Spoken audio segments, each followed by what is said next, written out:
versus Le'Veon Bell.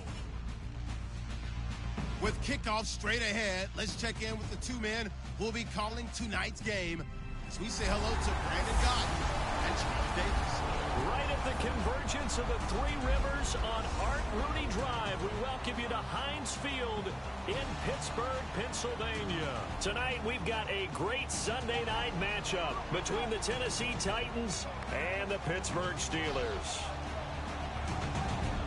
And hello again, everybody. With Charles Davis, I'm Brandon Gaudin here in the booth. And, Chuck, you take a look at this matchup. I don't know if it's going to be one in the trenches from the quarterbacks out, whatever. It's going to be a good game. Oh, without a doubt. I can't wait to see the big fellas have an impact. We're always spotlighting those wide receivers and quarterbacks and running backs and even the defensive backs. But the big guys, I can't wait to see which one tilts the balance for their team. Ryan Suckup, the man tasked with getting this one started. And we are underway from Heinz Field. And a short kick, taking it about the 16. And they're going to start this drive in pretty good shape as they get it up past the 30. So out come the Steelers now for their first drive. They'll be led out by Big Ben, their veteran quarterback, Ben Roethlisberger. He's one of the more exalted quarterbacks in the league, but I still don't think he gets enough appreciation for his ability to read defenses and lead his ball club.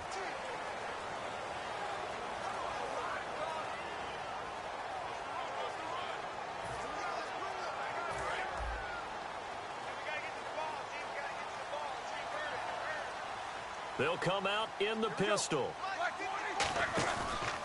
Now the first carry for Le'Veon Bell. And they take him down, losing yardage back at the 27. So a loss of 5, and it'll be second down. And frankly, Brandon, we're talking about things I'm not sure we ever thought we'd talk about in the NFL. And a lot of that is the speed at the linebacker position. A lot of these guys in college, they were safeties. They moved them up to outside linebacker to combat the spread offenses, and now we're seeing it in the NFL. Those same guys using their speed to make plays in the backfield, similar to that one. Marcus Wheaton was the one he was looking for, and it's third down. Offensive starters time. Electric is certainly a word that comes to mind when you talk about Le'Veon Bell. Love the way that he reshaped his body coming out of college. A bigger, thicker runner while he was at Michigan State. Lost weight, became more of a whippet in the NFL, and now no one can tackle the guy, whether he's running it or catching it. Dime look defensively here for the Titans on third.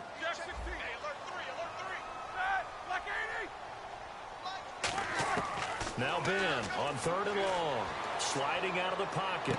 And this one complete to Marcus Wheaton. And he takes this one just shy of midfield all the way to the 49. Looked like the defense put pretty good pressure on him, but he's able to flush out to his right to try and evade people. On the run, had to get on his horse. Still accurately throws a nice pass for a first down.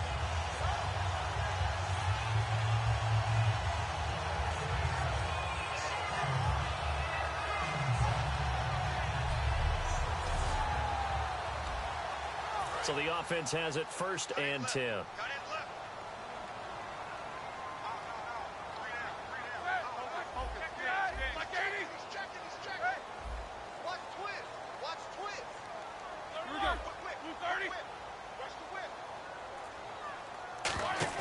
They go play action here on first down. Sammy Coates has it complete. And he's brought down. 12 yards there as they move the chains. As a general rule, offensive linemen like to know where their quarterback's going to be when he's setting up to throw the football. But sometimes they just have to get on the run, get on the move. He was able to do that on that play and picks up a first down with a nice throw.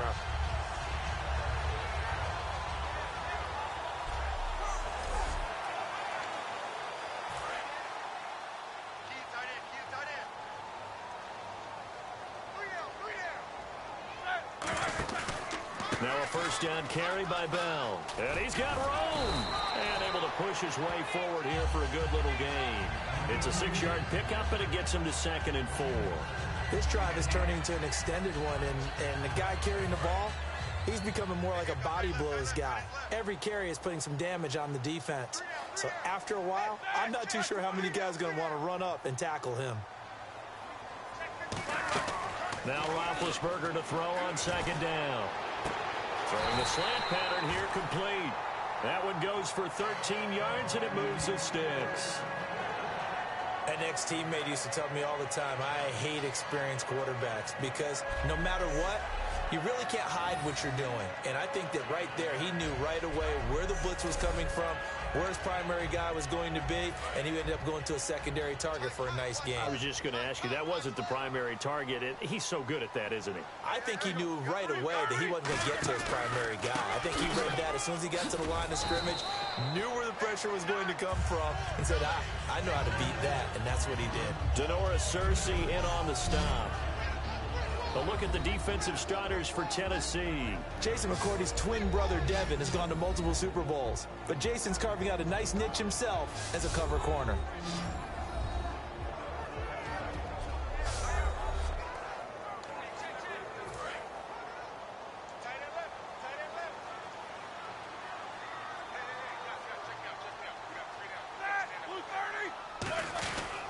Again, it's Bell. And he'll get about 3 as he's taken down at the 14-yard line. In today's NFL, you hear all the time about stretching the field and creating space in order to run plays. A toss play will help accomplish that because now you're pushing a defense to chase you all the way to the edges and to the sideline. That's a nice run, probing now early to try and get things done later. An extra defensive back in the game now here for 3rd and 4. Now Roethlisberger to throw. Got a man, and he hits him in stride. 2 yards is all they'll get on the completion. It's 4th down. And the pocket's been protected pretty good here so far on the opening drive. We always talk about confidence in runners and catchers and quarterbacks. How about the protection detail? They're not allowing anyone near the guy throwing the football. They'll run him with Bell. And he's going to take it in for a Steeler touchdown. Le'Veon Bell. 12-yard touchdown run. And the Steelers have taken a first-quarter lead. And they do exactly what they wanted to. Opening drive, they get into the end zone. They do it on the ground. And not only is the person lugging the ball happy, of course, because he got it into the end zone. How about the offensive linemen and receivers who are blocking for him? They have to feel great about themselves, sticking it in the end zone on a running play.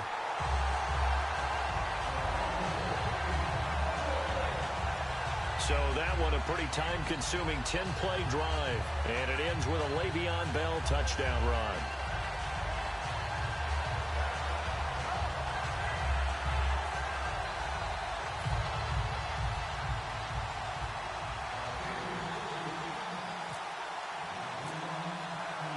Boswell now to kick it away after the touchdown.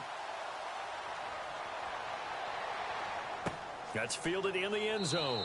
And he'll elect not to return this one, so they'll bring it out to the 25 on the touchback. So out comes this offense to take over for the first time. They'll be led out by their quarterback. Out of Oregon, it's Marcus Mariota. Marcus Mariota's skill set can help continue to evolve the position of quarterback in the NFL because his ability to run with the football, you may not utilize it as little as other coaches have in the past. You may emphasize that part of the game a little bit more. Now here's the first carry for DeMarco Murray. And not a whole lot doing there as he'll get it up to about the 28-yard line. A gain of 3, 2nd down. And we peer now at the offensive starters here in this game. Let's take a look at the wide receiver, Dorial Green-Beckham, DGB. Size, speed, hands. His promise is starting to be realized. Now it's 2nd and 7.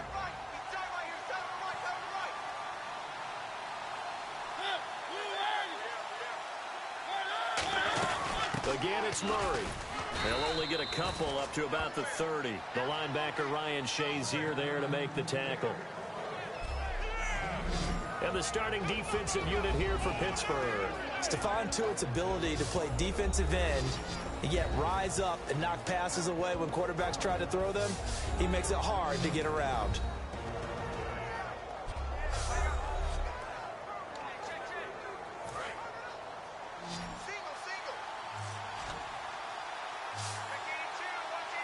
The Steelers insert their nickel defense on 3rd down. Yeah, they add a DB.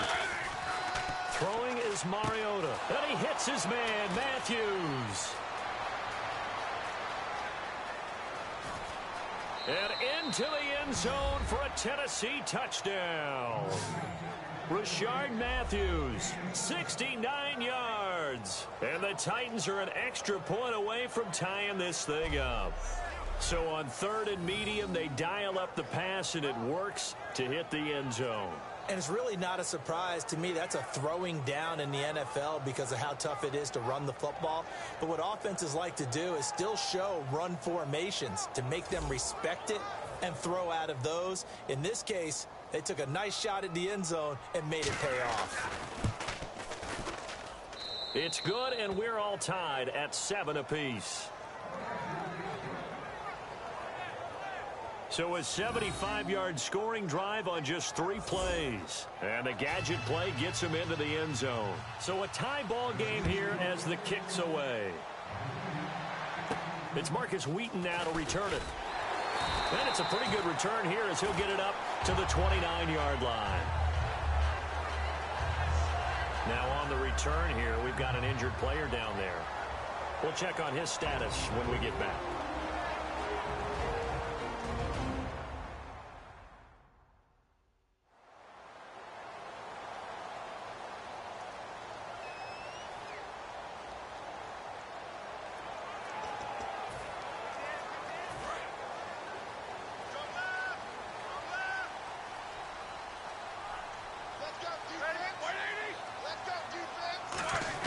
They'll throw on first down with Roethlisberger. On the run, he'll let this go deep right side. And nearly picked off. Surprising to see a defender of his caliber let it get away. But it does get away at 2nd down. Well, I guess we just discovered that someone is certainly not going to sit back and just take it in this game, huh? No, they were trying to get that touchdown back in one shot. One shot, trying to help out his defense and let the other team know they were coming after him. Green with a catch left side. And they get him down, but not before he takes it across the 40-yard line.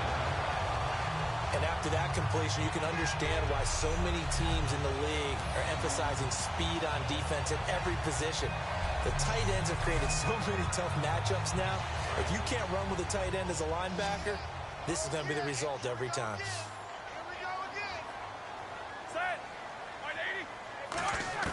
Now Roethlisberger on first down, eluding the pressure right.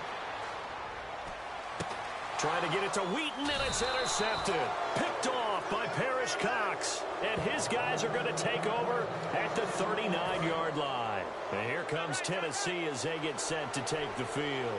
And that recipe on their last drive that resulted in a touchdown looked pretty good, so they'll be hoping to do that once more.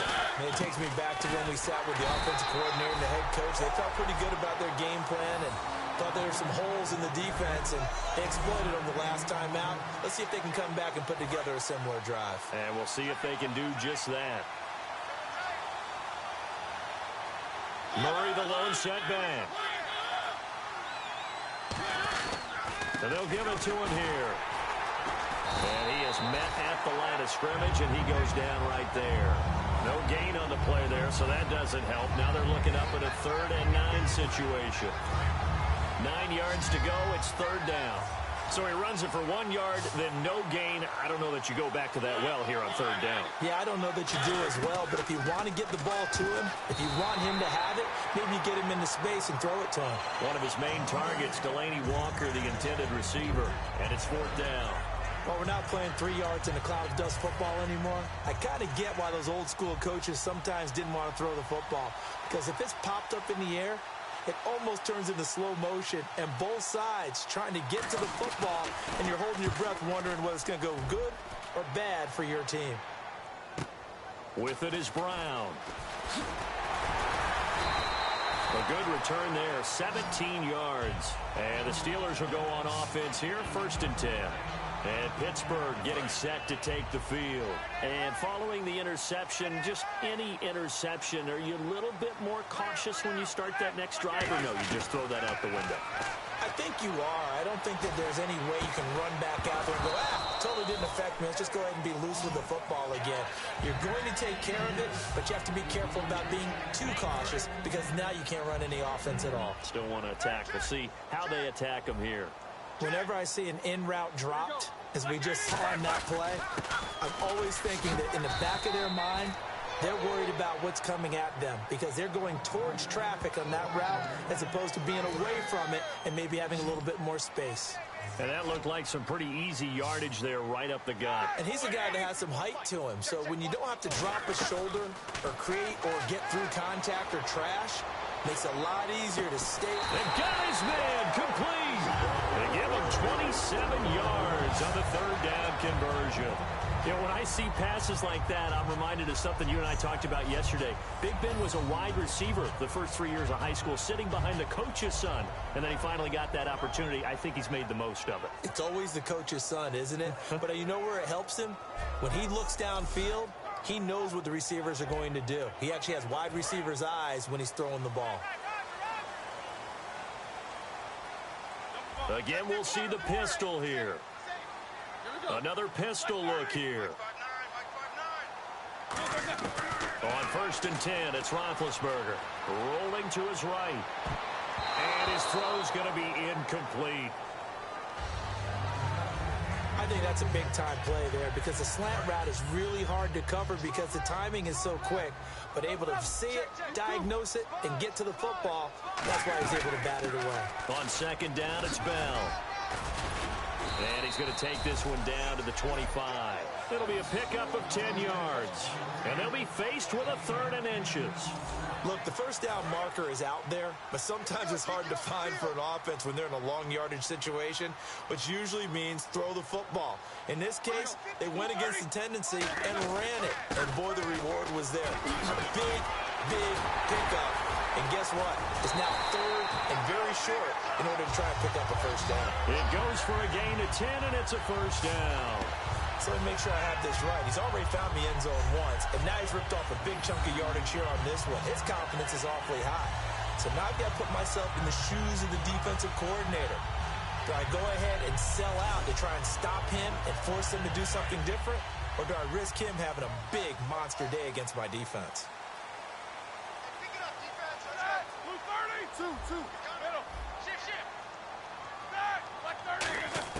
From the red zone now, here's Roethlisberger on 1st down. They'll roll him out right. And the tip there altered the ball flight, and it falls incomplete. It'll be 2nd down. That one was tipped up in the air and fortunately fell away for the defense because if the offense is able to grab that one, that's a short little jaunt into the end zone because there's not enough reaction time off of the tip ball for the defense to rally and make a tackle. They were very fortunate on that play. He takes us down to about the 12 for a gain of 3. Rashad Johnson on the stop. Well, so many times we look at a short run and we praise the offense for trying to set the tempo and establish things, but the defensive guys, hey, they just won the battle there. It wasn't a big run given up. They don't always have to absorb the body blows. Sometimes they dish them out themselves. And he takes a shot on the release as this will be incomplete. Putting pressure on the guy throwing the football is always good, but when you can couple that with contact on him that leads to an incompletion as we just saw there, that's winning football.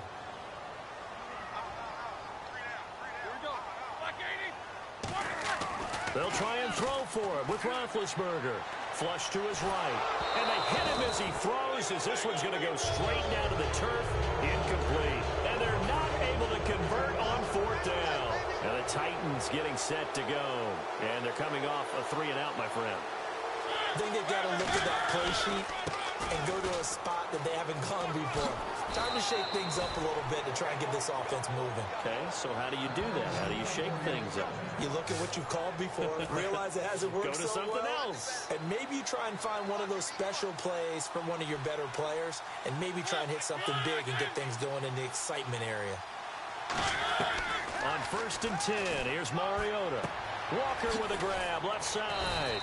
And they're able to get this one across the 35. 13 yards there on the pickup, and it'll give the Titans a 1st down. Coaches always harp on the quarterback reading the defense and getting it to the open man. That's good recognition there. And how about what he did after the catch? Yeah, hit your tight end, let him get some rack. Yeah, when he gets moving, not many guys want to come over and put a hit on him, do they? It's a loss of 2 there, bringing up 2nd down. And the offense there, the O-line, everybody really on offense, they were just manhandled at the point of attack. Yeah, you could pretty much call them all out, couldn't you? Almost by name, right? That was a very tough sequence for the offensive line. But how about that defensive front creating a new line of scrimmage and creating a lost yardage possibility? Throwing, Mariota. Oh, it's a screen pass. That's complete. They'll wind up losing a full 10 yards on the play. And they're going to be staring at a 3rd and long here.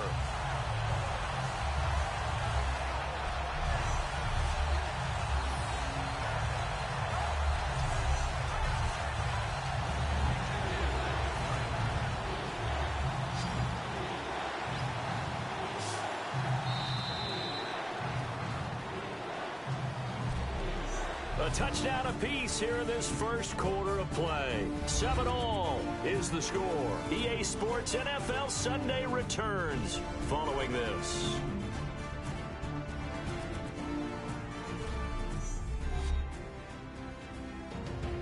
With the former Volunteer Charles Davis, I'm Brandon Gaudin. It's the Titans with the football here to begin quarter number 2. They do, however, have a tough 3rd and long coming up.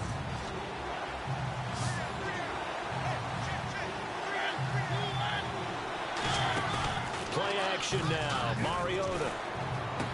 And that is incomplete. Today's NFL, these big guys are featured receivers. They move all over the place to try and find good matchups, and they had one. They were just unable to complete the pass.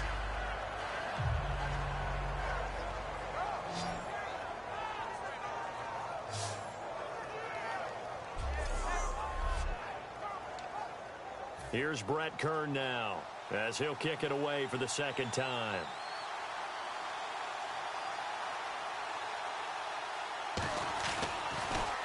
.46 on his first kick. This one in that neighborhood as well. Now Brown. Give him 11 yards that time on the return. And the offense will come back onto the field for the 1st and 10. And Pittsburgh getting set to take the field. And on the last drive, they were in field goal range. They just opted not to kick it, didn't get it. How does that change the mentality this go around? I don't think it changes much for the head coach, because this is what he preaches all the time. Attack at all times in any spot on the field. And he likes touchdowns, not field goals.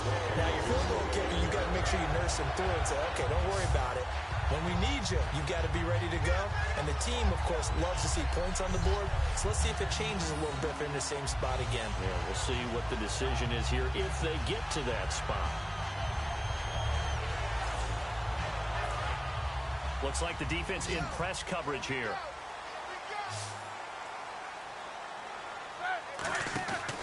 Now Roethlisberger going to hand to Bell. Call it a gain of 4 on 1st, and that'll make it 2nd down. Not a run that you're going to write home about, but still a good 1st down run. That's what an offense calls staying on schedule. 3 to 4 yards on 1st down, you're set up very well for the rest of the drive. On 2nd down, here's Roethlisberger. And he's got his man in stride, complete. And into the end zone. Touchdown, Pittsburgh. Marcus Wheaton, 49 yards. And the Steelers are able to strike for 6. And a nice job by him to catch the slant routes, because it gets the ball in their hands so quickly and oftentimes on the move. And when they're on the move like that, then they get to use their best asset, which is usually their speed. And their speed sometimes, like this instance, can take them into the end zone. And he's got it. It's now a 14-7 ball game. The drive there only spanning 3 plays. And the gadget play gets him into the end zone. Boswell now to kick it away after the touchdown. Antonio Andrews now to return. And a good return as he'll be stopped just shy of the 30-yard line.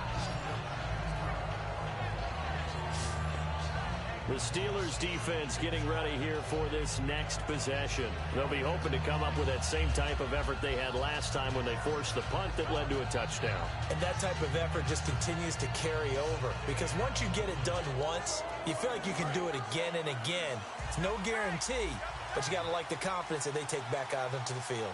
Now, will they keep that confidence? Time to find out. Mariota on first down. The catch is made by Kendall Wright. Defenders giving chase, but I don't think they're going to get there. Touchdown, Titans. Kendall Wright, 70 yards. And the Titans are an extra point away from tying this thing up.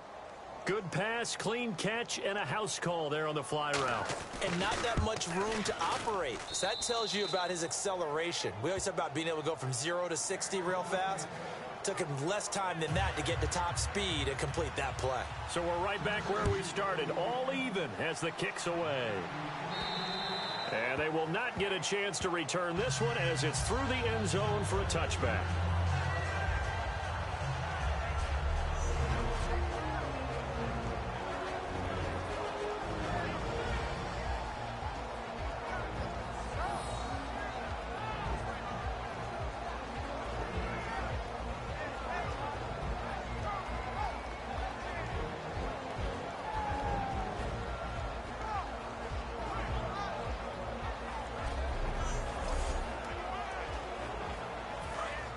Looking to jam the receivers at the line here. Press coverage look defensively. On first down, it's Roethlisberger. Over the middle here to Brown. And down he goes, but he takes it up to the 40. 15 yards through the air and a first down. Well, clearly one of his advantages as a passer is his height. Sit back in the pocket, fired over the middle. That makes things tougher defensively, doesn't it? It really does, because your goal is to move the quarterback off his initial spot when he gets his drop back completed. But when you have that type of height, he can stay in there if he's willing to take the hits and just fire over the top, which saves him time and actually completes a play a little bit quicker than it normally does for a quarterback that has to slide and find open space to throw. It's a loss of 5 there, bringing up second. Brandon, that play ended so fast, it's almost as if the quarterback handed it to the runner and the tackler was there right away for a loss of yardage. Now it's Roethlisberger, escaping the pressure right. No, he almost had it. Already with 1 interception, just missing his second there. Third down here for the offense after the incomplete pass. The name of the game, as always on defense, put pressure on the quarterback. And that's exactly what they've done today. It looks like they've got him a little bit rattled. That would have been the second interception in the first half. And he couldn't hang on to it through the contact. Incomplete. And he's certainly not a guy that drops that football very often. Indeed, because that's a bit of a surprise. I know he's in the middle of some traffic and people, bodies all around him, but he usually has the focus to haul that one in.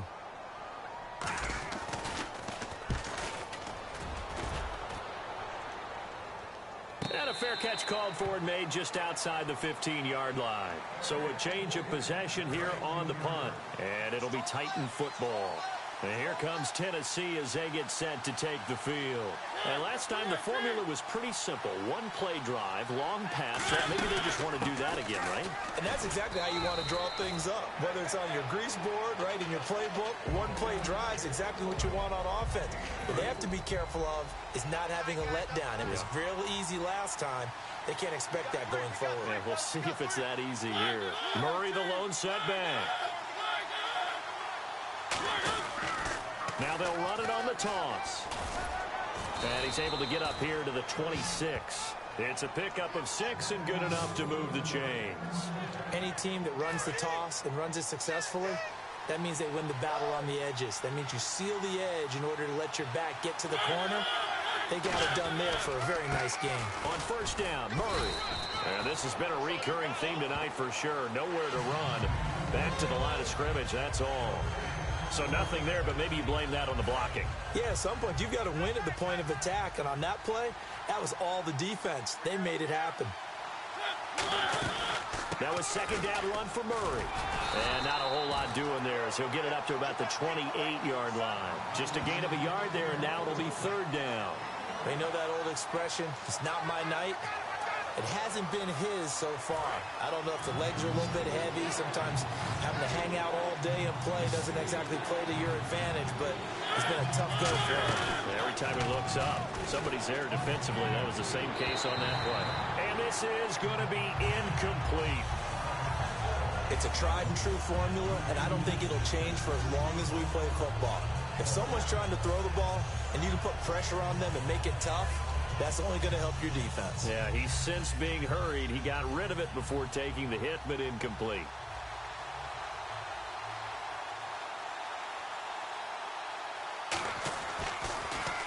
He's been a busy man here in this first half as he gets it away. This is taken at the 18. Oh, the spin. So possession goes over here on the punt. And out will come the offense as they take over. The Steelers offense now, they get ready to head back on the field. And a tight game after punting last time. See if they can get something going on this drive. As they head to the field now, with the game this close, you got to feel there's a sense of urgency for them going on offense right now. But they have to do it without letting panic creep in and affect their play. Out left here, it's complete to Wheaton. Call it a 1-yard gain on the play, and it'll bring up a second down.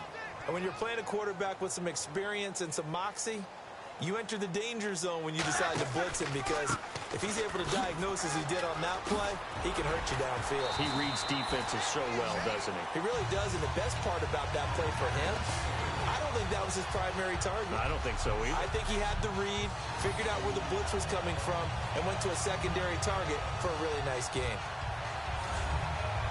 First down and 10 now for the offensive group.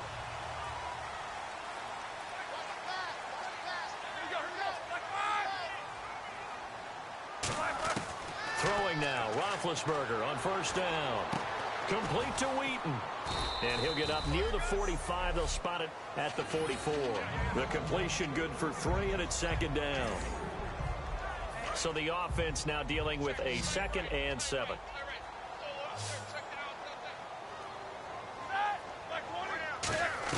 On second down, Roethlisberger. He'll buy some time right. It's complete to Brown, right side. 15 yards through the air and a first down.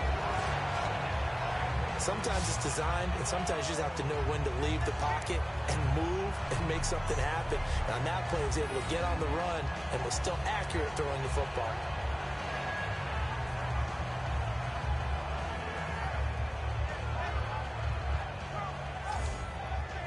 So here we go, 1st and 10 now.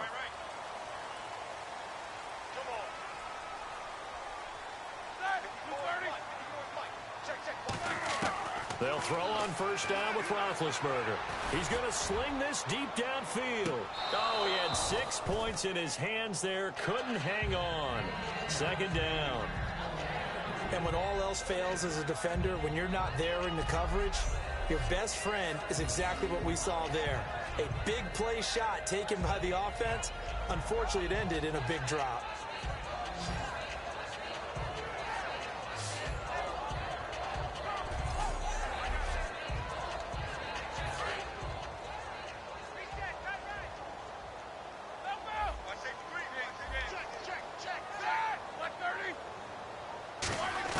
Second and 10 now. It's Roethlisberger.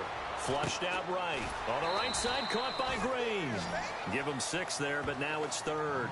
And there's another completion to the tight end. And let's face it, it is hard to overthrow a 6'6" target. It is indeed. Quarterbacks like their speed guys. They like that huge 6'6" target that they've got in him. They really do, and it reminds me of what one great tight end told me once. He had told his quarterback, just make sure you throw it up there. You know, kind of like put it up on the top shelf where the kids can't get it. On 3rd down, here's Williams. And brought down, but the juke, the very nice juke, gives him the first down yardage there.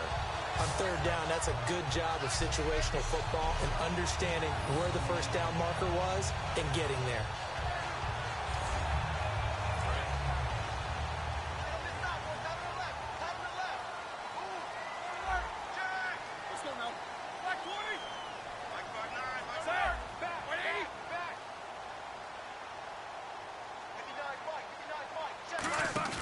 They go play action here on first down. Out to his left. Got his man. It's caught. Steelers touchdown. Antonio Brown, 28 yards. And the Steelers have taken the lead. Got outside of the tackle box, and sometimes that can be a recipe for disaster, but here it was not. It's frustrating for guys on defense, too, because he got out to the left and then still delivered on the move with accuracy.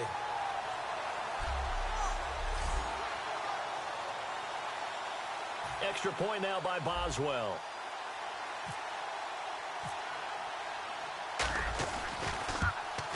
It's up and good, and that'll make the score 21-14.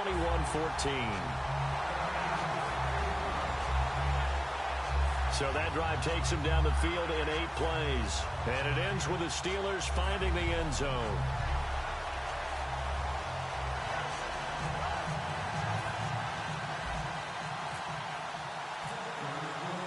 Boswell now to kick it away after the touchdown. This is fielded at the chalk of the 10. Bulldozes past him. And it's a pretty good return here as he'll get it up to the 29-yard line. Marcus Mariota getting ready to go again here on offense. You know, normally he's probably pretty happy with his performance at this point. He's played pretty well. Bottom line, they're down on the scoreboard, so I'm guessing he's not that happy. No, the fantasy owners who have him for this week, oh, they're happy with what's going on. But for him leading a team, trying to win a ball game, I agree with you. Not happy. Nowhere to escape, and he goes down. Ryan Shazier leading the surge there. He drops him for a loss of 6. And we talk about players blitzing all the time.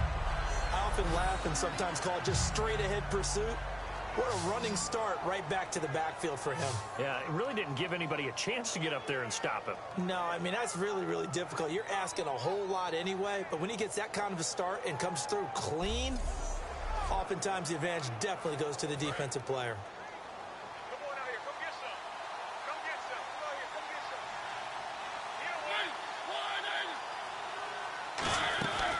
They'll run it now out of the gun. And this has been a recurring theme tonight for sure. Nowhere to run. Back to the line of scrimmage, that's all. They'll lose a yard, and it brings up 3rd. I'm not sure they could have had a better call there for the defense. Blitz was called, and they're setting up for a draw. When you're blitzing, you're likely to beat them to the punch because they're going to take a little extra time to set up. Talk about the offensive line. In this case, you'll get into the backfield before they can get set up. 3rd and long here for Mariota.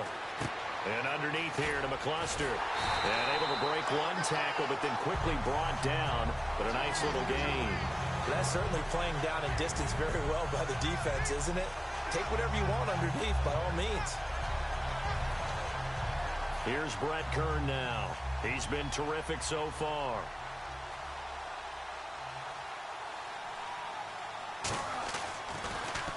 He gets this one away, and boy, it's another boomer. This is taken at about the 14. 51 yards on the punt there. And the offense will take over with a new set of downs. And Pittsburgh getting set to take the field. And that last drive, a long drive, but not just that, they had a great air attack going. Do they stick with that? I would think that they would, because if they were confident enough to do it on the last drive, starting backed up in their own territory, why would you change anything? They've got to be confident. Trying for Brown, and it's intercepted. It's picked off by Bryce McCain. And his guys will take over at the 30-yard line. The Titans offense now, they get set to head back out here. Well, when someone other than the quarterback is throwing the football, it's either beautiful or a disaster, and here it was the latter. Nowhere in between, right? You're exactly right. It takes some fortitude to call that type of a play, but when it doesn't work, oh boy, you wish you hadn't.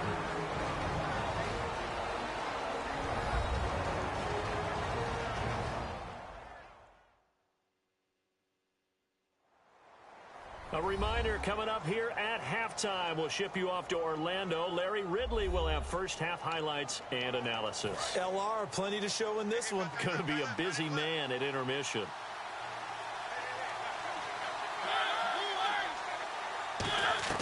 Second down, Mariota.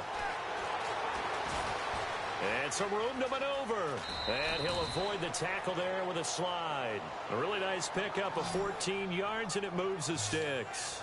So they're operating in the red zone.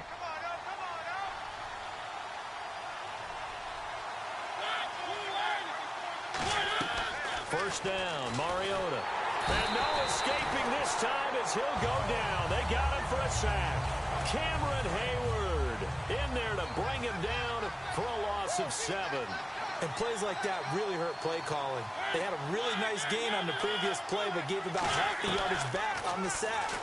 Excellent pressure up front. Nowhere to go with the football. Down he goes. It'll be a gain of 6, and that'll bring up a 3rd and 11 situation. Still in search of the first down after that last completion. And just in general, Charles, on a play like that, how tough is it for the defense to account for a running back essentially being a receiver downfield? It's very difficult, especially. Now whistles come in. We're going to get a timeout here by the offense. It's just their first, so they'll have 2 remaining here before we get to halftime.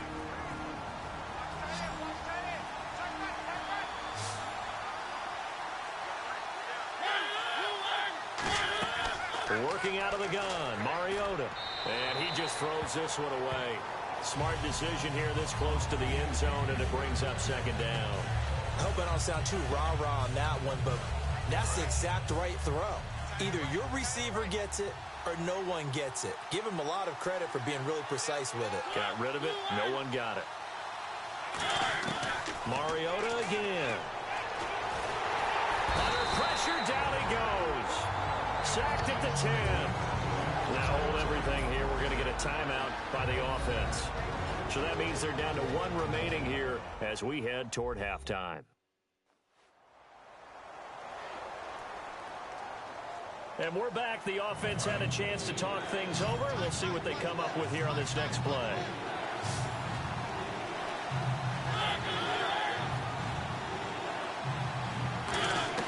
Third and goal, Mariota. And they're going to get him. They bring him down to the sack back at the 16-yard line. Lawrence Timmons. He's the one to get him this time. And back-to-back sacks are going to bring up a 4th down. And it appears to me that someone's defensive coordinator is jockeying for a raise. A sack on 2nd and goal, a sack on 3rd and goal. Now brings up a decision on 4th down. Here's Ryan Suckup for the Titan field goal.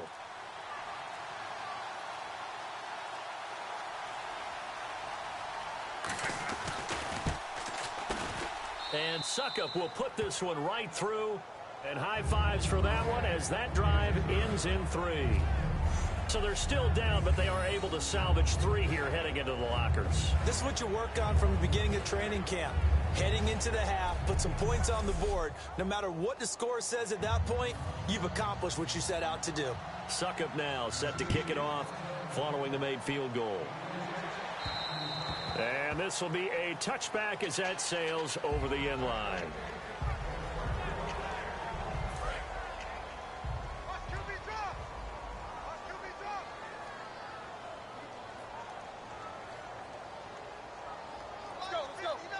And with time running down, they go down to a knee. So we reach halftime here in the Steel City with the Steelers on top. As we'll send you down to Orlando, where Larry Ridley has our EA Sports Halftime Report. Larry? Thanks, Brandon, and welcome to the EA Halftime Report. I'm Larry Ridley. Let's take a look back at the first half. The Steelers have struggled with turnovers, so they have to feel lucky they're still in a close game. The Titans, however, probably feel like they should be doing better on the scoreboard. So let's take a look at the highlights from the first half. Steelers with their opening drive. Bell's going to take off here, and he'd go in for the 12-yard touchdown. Steelers take the early lead. 3rd down from the 30. Here the pass would be completed into coverage, and 70 yards later, he's going in for the score. The Titans tie it up at 7. Steelers take it at the 49. Wheaton's got the reception. It ends up working for a touchdown. Steelers up now by 7. Now early in the second quarter, quick pass and catch by the former Baylor Bear, Kendall Wright. And this long run goes for a touchdown. Titans tied up at 14. Now to late in the first half. In traffic, Brown will make the catch. And it's caught for the touchdown. That takes the lead up to 7. So that'll do it for us. We'll go back now to Pittsburgh for the second half. All right, Larry, thank you. A fairly tight game here as we get set to resume play in this second half.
So both teams have their marching orders, and we'll get going again here in quarter number 3. And that'll carry over the back line of the end zone for a touchback. The Steelers defense getting ready here. Their first crack here in the second half defensively. You always hope to set that tone, don't you, partner? Without a doubt. Go out, stuff them on defense, and let everyone know that, hey, we are really ready to play here in the second half, because oftentimes you come out to start a half and people see a little bit of a lull, a little bit of a dip after having been off their feet. Second drive of the second half. 2 yards on the pickup there. It'll be 2nd and 8. That's a good play by the guys on the defensive side of the ball. Held him to a gain of 2. And that changes the playbook a little bit now for the guy calling plays. 2nd and 8.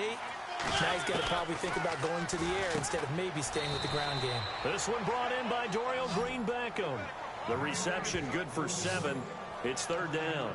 In today's football, where receivers break tackles, make people miss, get upfield for the extra yardage, when you see a play like that where it's caught and he's dropped on the spot, that's a big-time play by the defense. They'll run here. It's Murray. And he'll get nothing out of that one. No gain on the play there. A nice job defensively. And it likely forces a punt situation on 4th. I know I'm wandering into cliche territory, but with DeMarco Murray's not piling up yards, it has an adverse effect on his team. And we are bearing witness to that here in this game.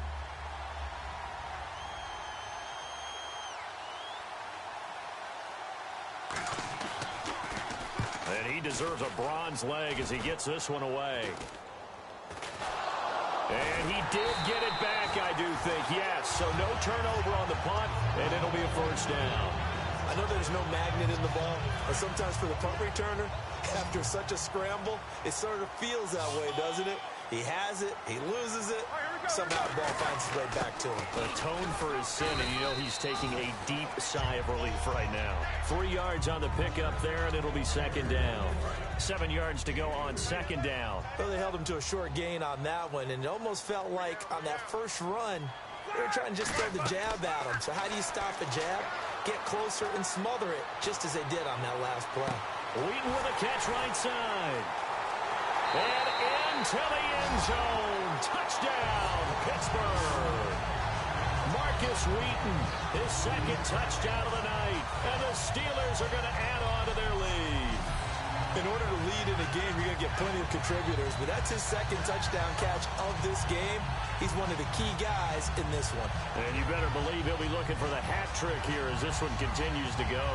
Boswell for the extra point.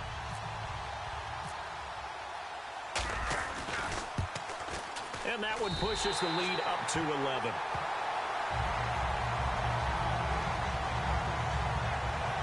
Well, it wasn't a one-play drive, but I think they'll take it. The scoring summary, 2 plays and into the end zone.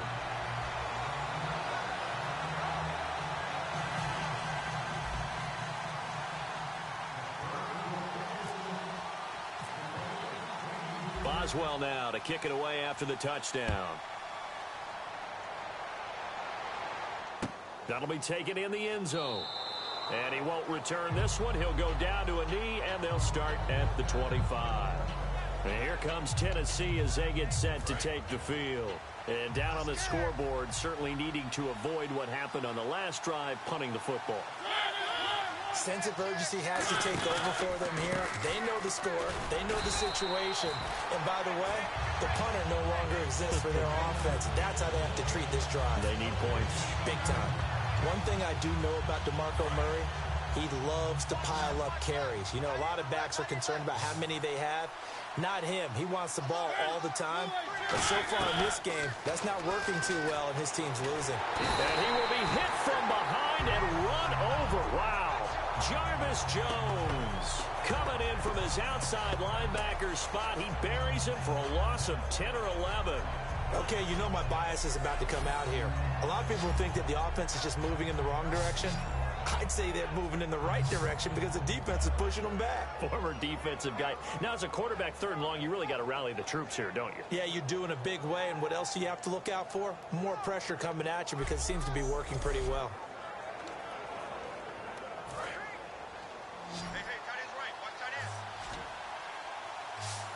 So here's 3rd and 20 with a long yardage. Defense going with a nickel look. To throw Mariota. And Walker with it over the middle. They get 7 there, but it brings up 4th. So much about this game is just understanding situations and then having to execute, isn't it? Guard the first down sticks. Don't let them get there. And they rallied and made the tackle. Here's Brett Kern now, as he'll come on to kick for a 6th time tonight. He gets it away, and I think they'll smartly play keep away here from Brown. Fielded at the 33. Look at this spin. Balance. Very good return that time. 18 yards. And this offense will take over right at the midfield stripe with a 1st and 10. The Titan defense getting set now, coming back onto the field. Last drive, touchdown surrendered. Here, see if they can stop them. It's always a constant battle of letting the last series go, good or bad, but especially bad. Give up a touchdown. Okay, forget the finger pointing, forget the blame. Go back out and play the defense you know you're capable of and help your team out. And probably look to the leaders, as always. As always. They're going to be the ones going to grab some people and say, all right, let's do this thing. Oh, man, for him to be that wide open and drop it, sometimes you have just too much time on your hands, right? You end up thinking way too much, and your hands get shaky. And yes, he's a tight end, but that's a catch he should have made. And the hit jarred it loose. It's incomplete. Antonio Brown, the intended receiver. And it's 3rd down. And the offense looking to pick up the 1st down after the 2nd down incompletion. That was a classic example of trying to run with the ball without securing the catch. He was thinking about those rack yards instead of making the catch first and then taking off. Oh, incomplete. Nearly the pick they needed. They would have loved one there, but at least it does get them to 4th down. He's got to be kicking himself right there. His team's already picked off 2 passes. That would have been the 3rd in the game. And, boy, they've really played well attacking the football.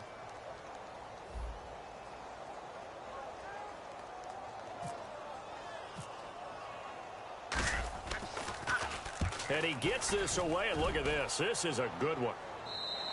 Now this is going to carry well into the end zone for a touchback. And here comes Tennessee as they get set to take the field. And on the last go-around, they really couldn't get anything going.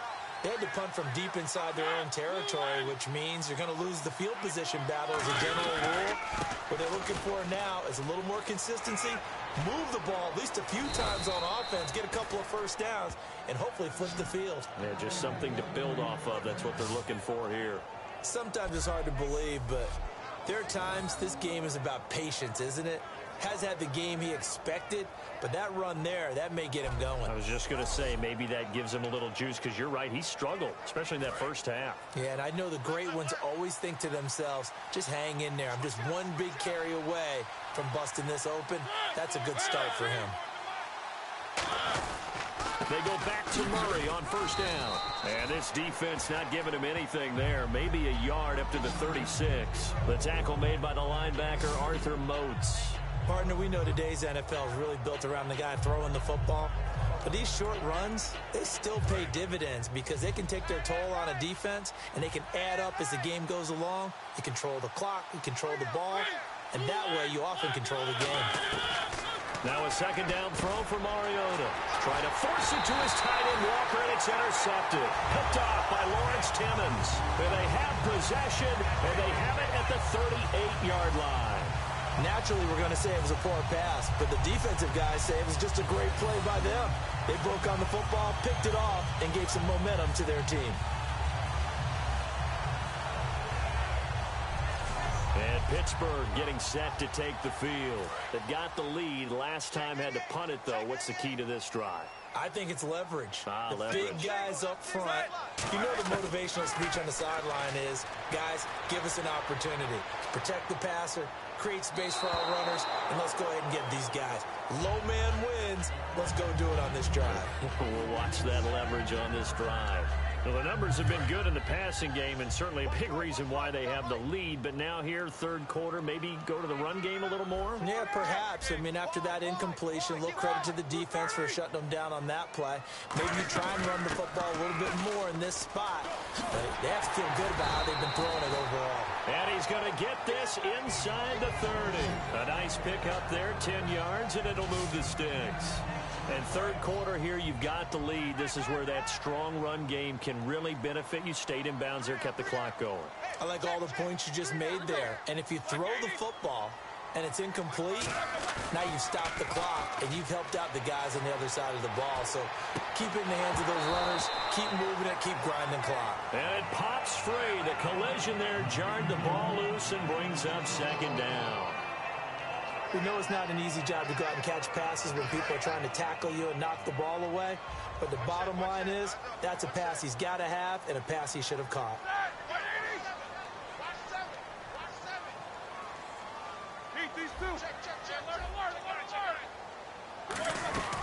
They'll run it now out of the gun. And inside the 20 before he's brought down. It's a gain of 11 yards that time, and it produces a new set of downs. Absolutely love the run right there. This guy's known for his quickness, but also for his speed. And he's able to get to the second level almost before you blink if you give him any type of blocking. Always talk about slot receivers, and they're usually known as quicker than fast. In this case, we've got a guy who's quick and fast, and he used it to great advantage. Now Roethlisberger on first down. And Big Ben intercepted a third time. Picked off by Wesley Woodyard. And the return will stop them well inside their own 20 at the 15-yard line. And here comes Tennessee as they get set to take the field. And following the interception, we'll see what they can put together on this drive. I hear my old college coach right now. He always used to tell us before every game, the team making the fewest mistakes will win. What they're hoping is that that last mistake is their only one of the... Off to the races! DeMarco Murray! Touchdown, Titans! DeMarco Murray, 84 yards. And the Titans have made this a one-score game. And that run massively increased his production in this game, and now he's over 100 yards. And break out your calculator, partner, because his yards per carry went up significantly, right? Big-time jaunt all the way to the end zone. Mariota. And this one incomplete. So they went for the two. They don't get it. They attempted to fade to the back corner of the end zone unsuccessfully. And I've been with you long enough, Brandon. I know that's not one of your favorite calls. Well, it's interesting. Before working with you, I always viewed that as you're just taking away space and you're trapping yourself in a corner. But you actually have told me they're trying to create space where space is not. Yeah, it's really a weird deal, isn't it? But you've got to just move that defender inside to create that separation and that little bit of space where there just isn't much. They go back to the air here after the INT. Throwing middle, but it's incomplete. A good number of coaches at any time they call an in route are really worried about the play because there's so much traffic ordinarily that the ball has to get through to get to the receiver. And on that play, it was batted down.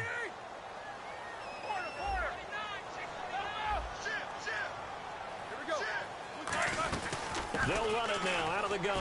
And he'll scratch out only about a yard up to the 32. I think we know by now that every run is not going to be broken and get all the way to the end zone. But these short ones still have their value. You can still set up your play action and throw the football. You control the clock because you have the ball and they don't.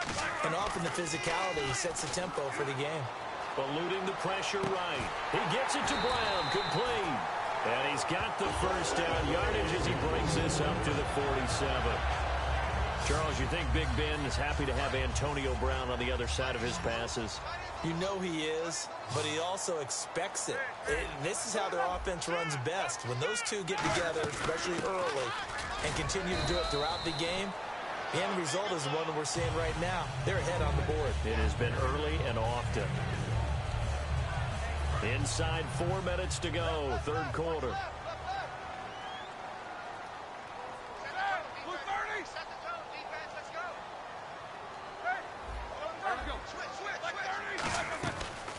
They'll go again with Bell. And he's going to be stopped up at about the 47-yard line. It's a 4-yard pickup there, and it leaves him with 3rd and 5. When you find that kind of yardage, you couldn't be more confident as a ball carrier. And guess what? You're going to go back and tell your offensive coordinator, I'd like to keep carrying it, thank you. Roethlisberger. Flush to his right. Over the middle here to Brown. And he's going to have the first down yardage to the 35.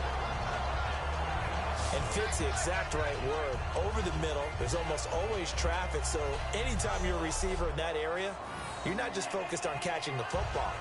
You're wondering where the collision's going to come from, right? Because there's almost always someone there able to concentrate, catch it, and even added a little extra at the end with a short run. On the counter, here's Bell. So quick on the spin.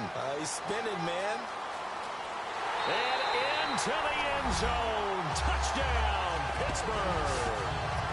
Le'Veon Bell with his second touchdown of the night. And the Steelers find a way to stretch their lead. Not only touchdown number 2 for him, but a big run to boot.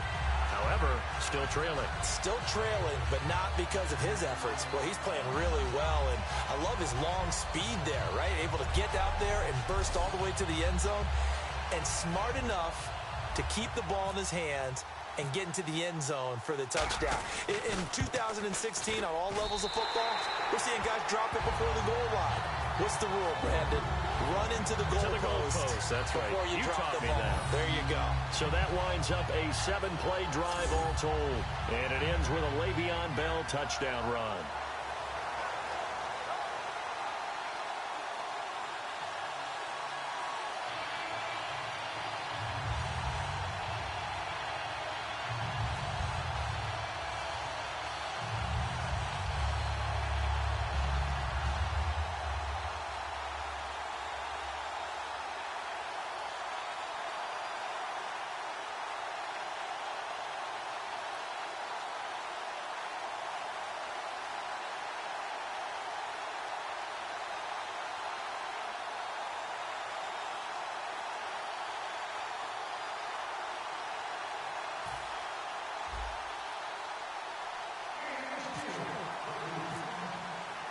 Boswell now to kick it away after the touchdown. And this will not be returnable. It's out of the back of the end zone for a touchback. DeMarco Murray and company heading back onto the field. And as we peer at the numbers, he got off to a struggling start, but since then really found his rhythm. And I think that comes together with not just the halftime adjustments, but just that quiet confidence. If you just keep doing the things you've been working on, eventually there'll be creases. You know, find those gaps in the defense, keep working on them, and maybe what didn't happen very well for you in the beginning of the game, it starts to open up as the game moves on. That's a really nice play, be able to stack that one up. When they get back in the huddle, he's got to tell his guys up front, great job. They kept people off of him, allowed him to run free and make the hit on the runner. Filled the gap nicely, kept him to just a 1-yard gain. A 20th carry coming up now for Murray. And he will lose yardage here back at the 23-yard line. It's a loss of 4. Now 3rd down. When you put together a formula for winning defense, it's exactly what we're seeing in this game. Controlling the line of scrimmage, attacking, and changing everything so that now they're playing in the offense's backfield. They're playing an excellent game. So they're behind the chains as the offense. 12 yards needed on 3rd down.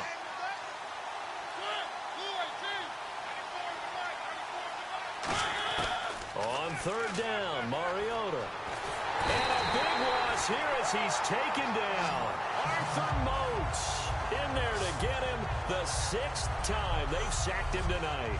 You never want to give up a sack. From the O-line's perspective, they hate it for several reasons, especially because they felt like they let little brothers down back there in the pocket. Oh, no doubt. They have a ton of pride, and they go into every job wanting to keep that guy clean. They want that uniform with no grass stains, no dirt, nothing on it. But it's really, really difficult. You're talking about some terrific athletes who are trying to put him on the ground.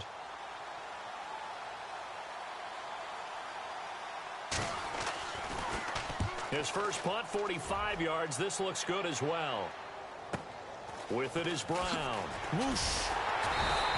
That'll be a 43-yard punt, but a net of just 33 following a 10-yard return. And the Steeler offense, they're set up nicely as they take over. We focus our attention on the Titans defense now. And they gave up a touchdown last drive. You kind of need to hit the reset button after every touchdown given up, Charles. I love that. And the way that you phrased it is perfect because from series to series, you can reset how the game is going to go. If you gave up a touchdown before, it doesn't mean you have to do it again. And if you made a great play before, you have to reset again anyway because they're going to attack. So I love the way you phrased it and put it out there. That's what they have to do in this series. Not like when you're playing a video game. You can't hit the reset button here. Let's go. No, you shouldn't anyway. That's for sure.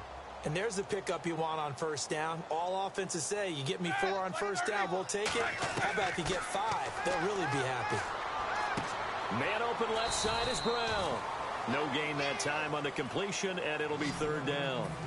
And defensively going with a dime set. 6 DBs on 3rd and 4. From the gun on 3rd down, it's Roethlisberger. He's going to find his running back. It's complete. And he's going to have the 1st down yardage as he's down at about the 30-yard line.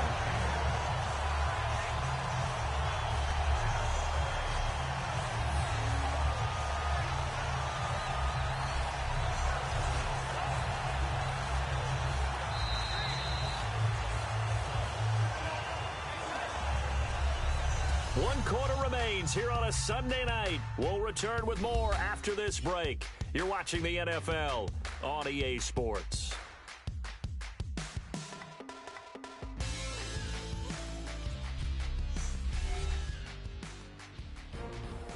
Back now in Pittsburgh. It's Steeler football, and they have the lead as well as we begin quarter number 4.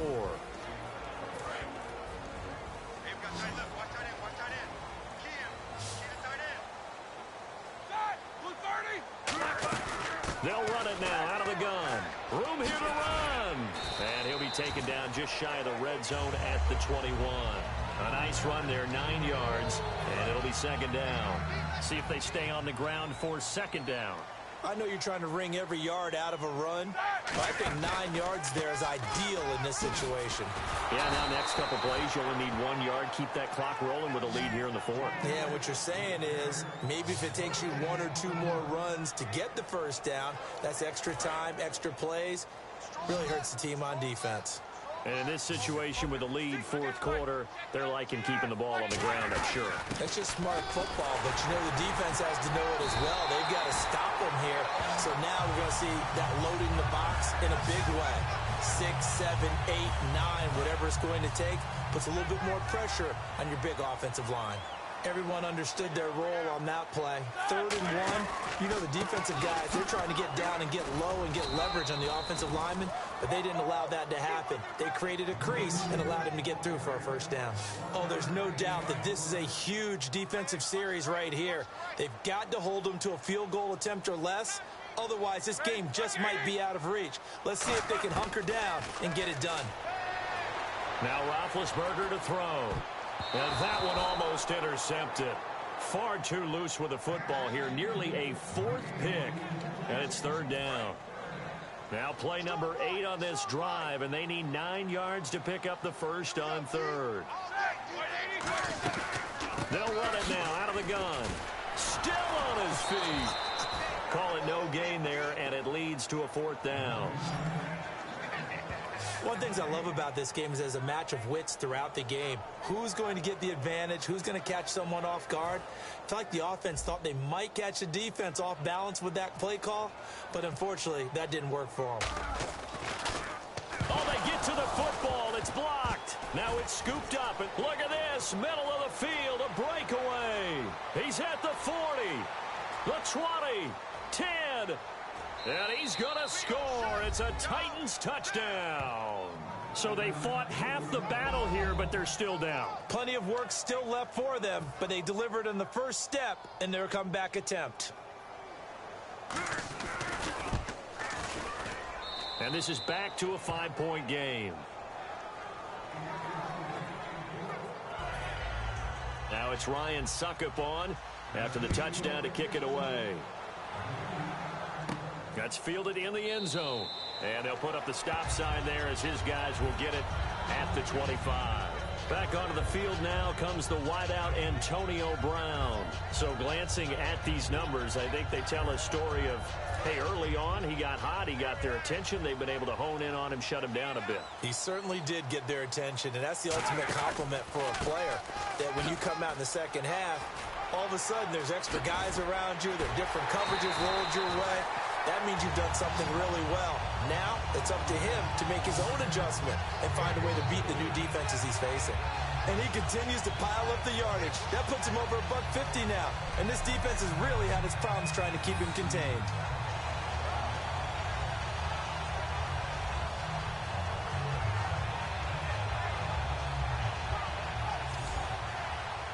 So the run moves the chains, and here we go on first down.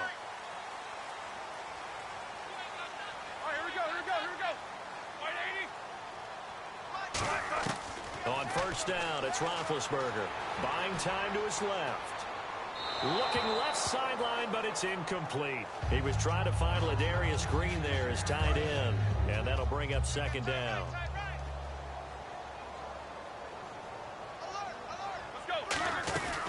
They'll run it now out of the gun. So he got free of one tackle, but couldn't do a whole lot else. Just a couple on the pickup there, and now it's third down. The fourth quarter here, they've got the lead. They want to keep it on the ground. That's what they're doing. Smart football. Keep the clock grinding. Keep it going. But you got to figure now, they're going to see more people stacked up at the line of scrimmage as they try and bleed it out. And able to find Green. And he's got the first before he's brought down at the 39-yard line. And that pickup of a first down, that's going to leave a mark because they really needed to stop them there, didn't they? Oh, so frustrating. Defensively, you're a play away from getting that football back here down late. Tough. Now they've got to find a way to create a turnover or a takeaway. Otherwise, this one will probably get away from them. This is Bell, and he's going to fight his way forward here for a modest gain. Give him 5 on the carry there, and it'll be second down. Second down following the run. And that's exactly what you want on a first down run. Pick up 5 yards, bring up 2nd and 5. The defensive line, though, they've got to figure out a way to out-leverage the guys up front because the offensive line is winning at the point of attack. They'll say no gain on the play there, and now it'll be third down. And here comes play number 6 on this drive. Nice job there defensively to clamp down because really they've been on their heels this drive. Agreed, and they really needed that one for confidence, just to feel a little bit better. But I don't know if I would be daunted by them stopping me on one run. And into the end zone. Touchdown, Pittsburgh. Marcus Wheaton, 34 yards. And the Steelers are going to add on to their lead. And this is obviously quite a performance. And most of the time when we talk about someone putting a team on their back, I think we're talking about a guy who runs the football. In this case, it's a guy out wide catching it, and he's done exactly that, truly leading his team right now towards victory. 3 touchdown catches. He's been the headliner. Extra point now by Boswell.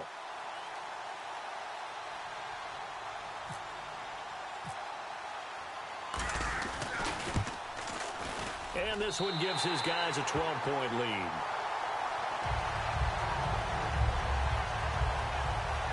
So that drives 7 plays in length. And to cap it off, a touchdown run of 20 yards.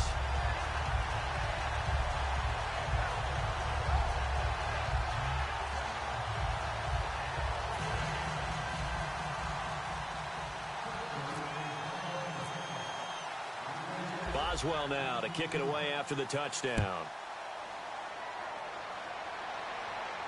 Here comes Andrews. Solid return, pretty good field position. They'll start at the 32-yard line.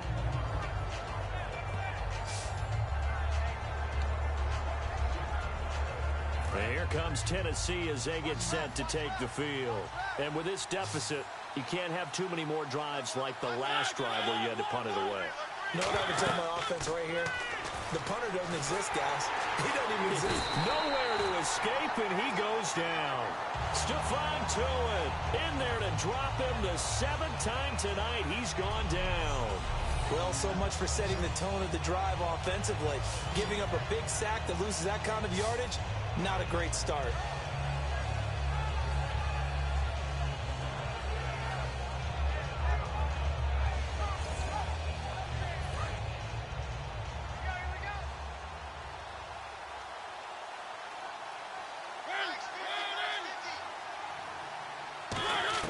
Second down, Mariota throwing for his running back, and he's got him complete.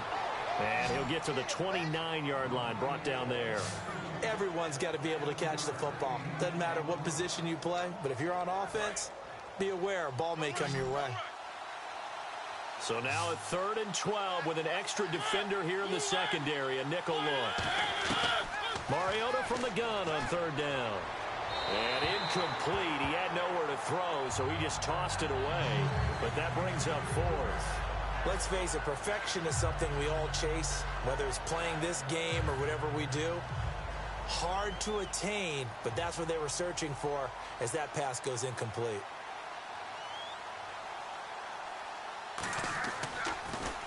.46 on his first kick. This one in that neighborhood as well.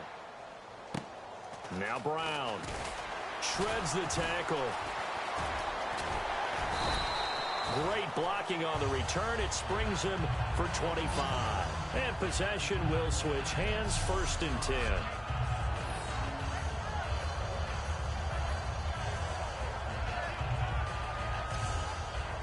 And Pittsburgh getting set to take the field. And that last drive was very, very balanced, pretty methodical.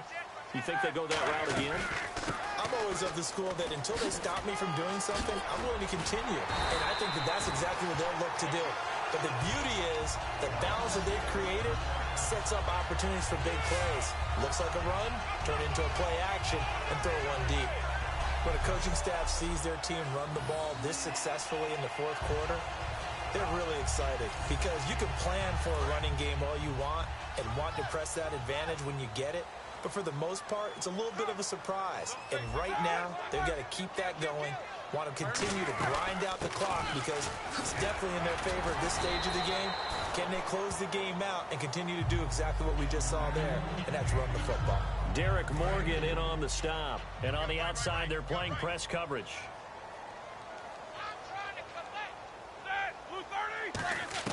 On 2nd down, Roethlisberger sliding out of the pocket. And he's got his favorite target yet again. It's complete. And he gets this one all the way down inside the 20-yard line.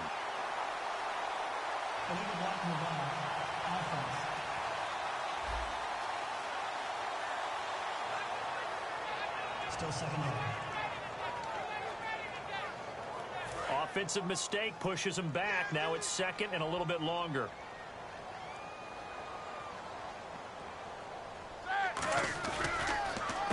the penalty. It's Williams. And he'll be brought down, losing yardage back at the 40. It's a loss of 2, now 3rd down. So, Brandon, when this offense gathers together to watch tape for this game, they're going to be feeling pretty good about themselves until the coaches get upset about the play we just saw. But you know their defense is going to be. But we put up big points all game long. The defense is going to win one every now and then. And he locates Wheaton, complete. It'll be a gain of 16 and give him a 1st down as well. And defensively, they just don't seem to have much of an answer for this passing game.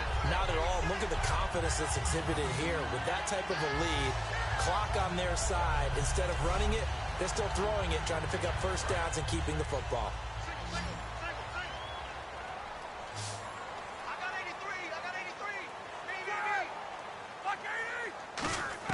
On 1st and 10, it's Roethlisberger. And it's caught over the middle by the tight end, Green. And able to get him down, but he does reach the 5. 19 yards on the pickup there, and now they'll have it 1st and goal.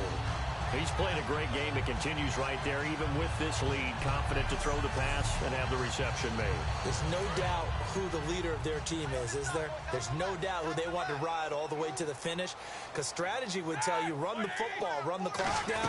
Instead, they're letting him throw it because they feel that confident in what he's getting done. He'll get 2 out of that run, and it's going to bring up a 2nd and goal.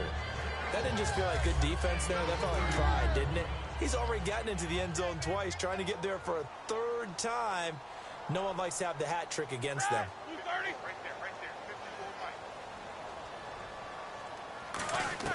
Now Roethlisberger to throw on 2nd down. Escaping the pressure right. Now big hit, and he lost the football. It's loose. It's picked up by the Titans. And a big turnover there as his guys will get the football back. The Titans offense now, they work their way back onto the field. Partner, that one looked like it was over. I mean, they had control, had the football, and the defense had to make a play in order to keep them in the game. That's exactly what they did. And now that door ajar, 2-score game, so hold on here, not done in the 4th. Cameron Hayward in on the tackle. That 1st down play, all you want to do is wedge out any type of space and try and create enough room. If you have to run the punter out there, he can successfully complete the punt. And didn't get a ton there, but at least some positive yardage. So the Titans in possession of the football. What they've come up with offensively after having time to talk it over.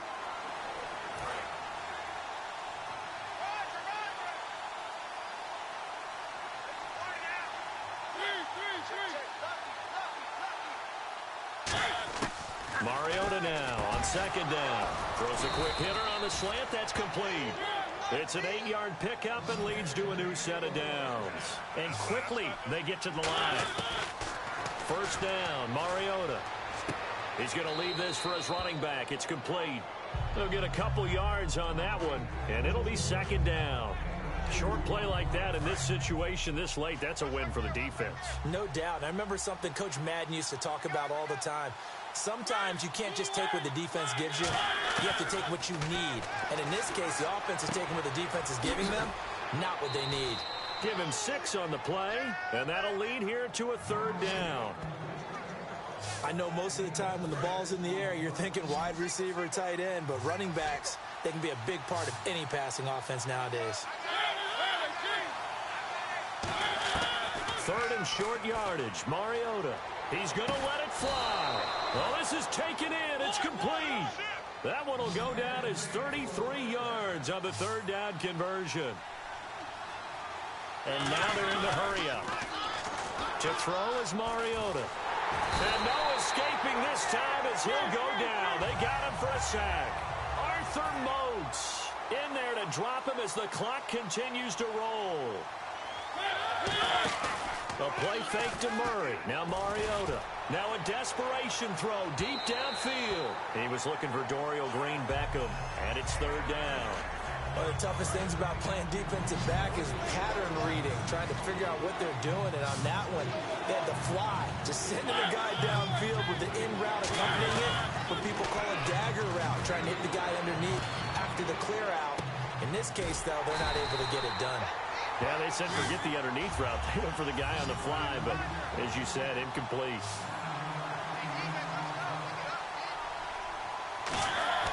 Desperation time. Mariota on 4th down. And that is incomplete. They had to go for it with such little time remaining.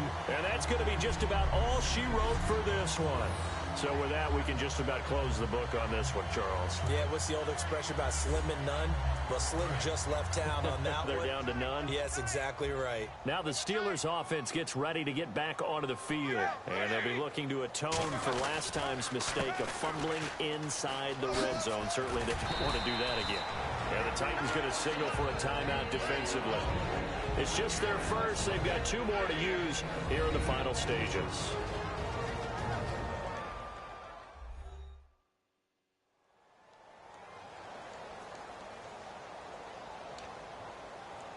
So this brings up a 2nd and 2.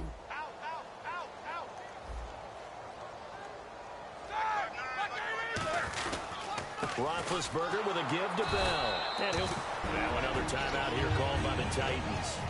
That'll be their 2nd, so 1 more chance to stop the clock here. And we'll be back. The defense, they got a little bit of a breather. Now they're back and set as we resume play. So they pick up the 1st down after the run, and now they approach for the fresh set.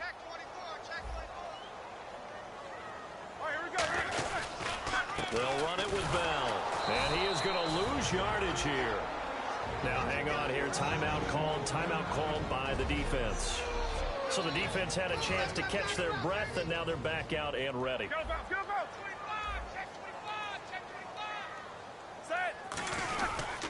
Bell. And he's going to be met at about the 43. Give him 2 on that run, and they're still left looking at a 3rd and about 9 to go. Now whistles come in. We're going to get a timeout here by the offense. It's just their first. They've got 2 more to use here in the final stages. So a 3rd and 9 and 6 defensive backs out there in the dive. Patrolling the passing lanes. And caught right side, Green. They stop him for only 3 that time, and that'll bring up 4th down. Now hold everything here. We're going to get a timeout by the offense. That'll leave them with just 1 remaining in this 4th quarter of play.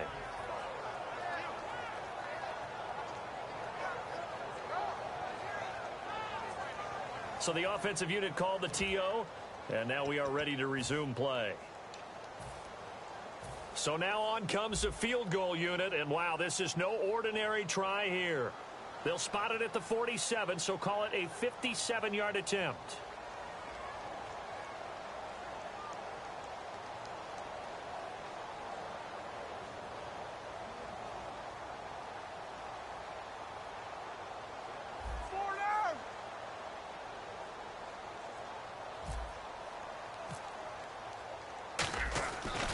Flip it to the kicker. He looks like he's going to throw it. It's caught. Spaeth. And oh, he sheds a tackle. Now he's got some space. And they're able to pick up the first and keep possession. But Charles, it's one thing to win. It's another thing to win and put up the amount of points that they did. Boy, were they clicking on offense. They can't help but feel great about themselves, can they? I mean, what a game to put up that number of points, continually feel like they're moving the ball and things are working and clicking. They think that they can bottle this and carry it with them. And as an offensive coordinator, you just don't think you can do anything wrong. Whatever you call, run, pass, it's all going to work. That's called being in the zone.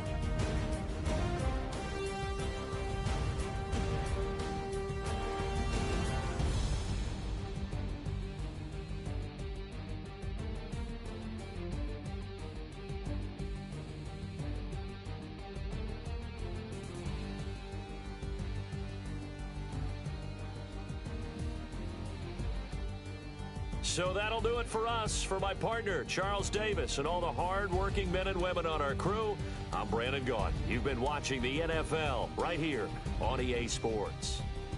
The Steelers are winners as we say so long from Heinz Field.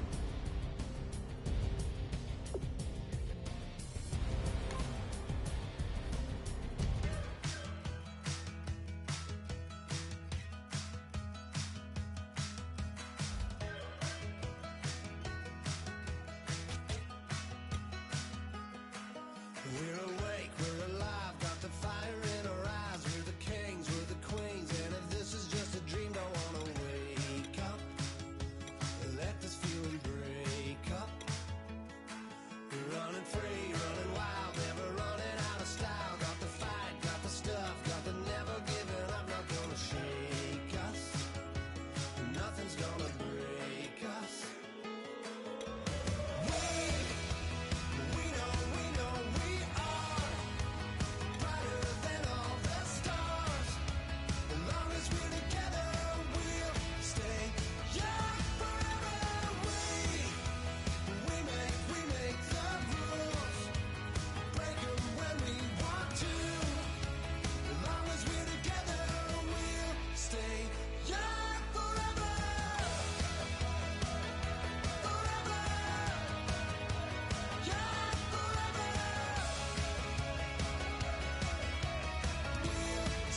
everyone. I'm Larry Ridley, and this is the NFL on EA Sports. Here we've got a pair of running backs. We're hoping their number will be called plenty in today's game. It's the Browns going up against the Steelers. With that, let's welcome in our fine broadcast team. Here are Brandon Gaudin and Charles Davis. All right, Larry, EA Sports coverage of the NFL brings us to the steel capital of the world, Pittsburgh, PA, at Heinz Field. Tonight, we've got the crew set for what should be a real treat, a great Monday night matchup between the Cleveland Browns and the Pittsburgh Steelers. Hi again, everybody. I'm Brandon Gaudin. To my left, as always, he's Charles Davis. And, Charles, we saw in the open, we've got a couple of great running backs in this game tonight, each capable of putting a team on his back. And I'm excited to talk about the runners, not just the passers, who have a big hand and who's going to win this game. Both of these guys are do it all. Can run it, can catch it. I can't wait to get this one started.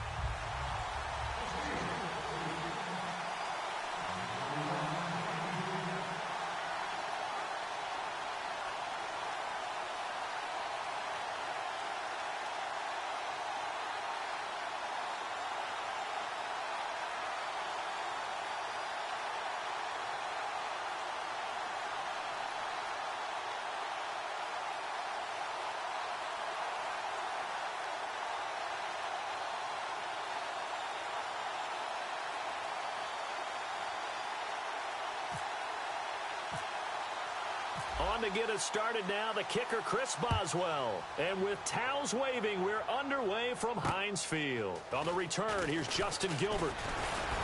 And a nice return sets him up pretty good here at the 30-yard line. So here come the Browns for their first drive on offense. And they're led out by their quarterback, the former Baylor Bear. It's RG3. And at his best, Robert Griffin III can be almost mesmerizing to watch. Not just for us as fans, but also for defenses. And he can really carve them up with his arm and his legs. If he puts it all together, look out. You've got a long game ahead of you.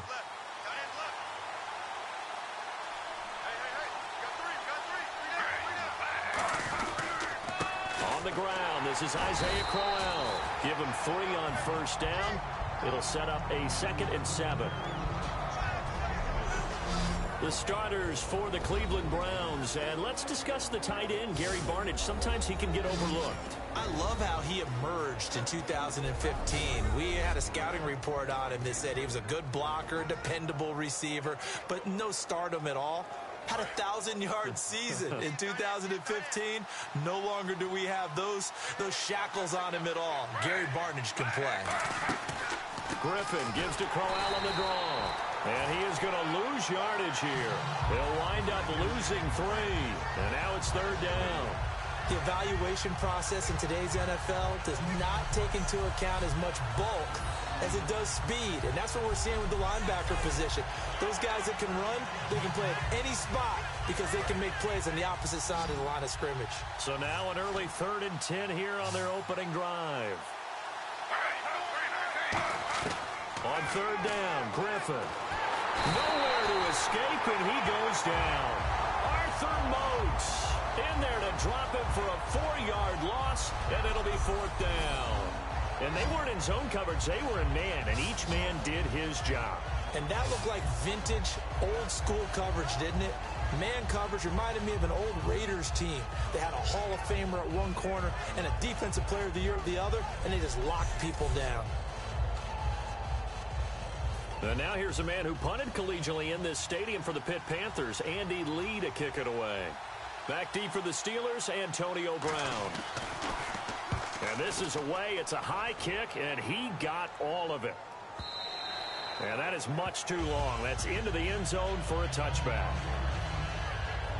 So the Steelers offense getting set for their first drive. They're led onto the field by a man who needs no introduction, Ben Roethlisberger. An absolute prototype for what you draw up as a big, strong quarterback that has to stay in the pocket and make big throws with people all around him and even hanging on him, and still has that type of strength to get the ball downfield.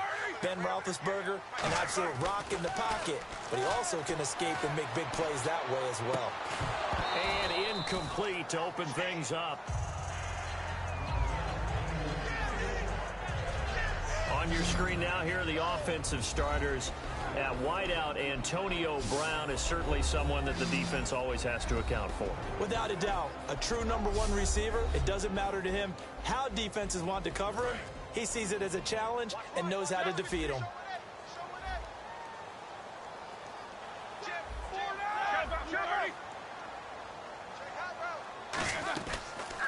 Now a carry for the former Michigan State man, Le'Veon Bell. He lost 4 there, and it's 3rd down. I don't know that it was exactly drawn up this way, but sometimes blitzes aren't just for passes. Sometimes you have run blitzes, and the safety came through clean and took him down on the draw play. Excellent job by the defender diagnosing and making the play. A battle for it, and it's intercepted. A great read, and it's picked off. And they take possession of the football and have it at the 36-yard line. And the Browns offense back out there ready to take over. And they'll certainly be trying to do better than that first drive where they went 3 and out. And sometimes the first drive is just simply... And the Steeler pressure too much here. He's going to go down. Cameron Hayward in there to bring him down for a loss of 7. Well, how about that?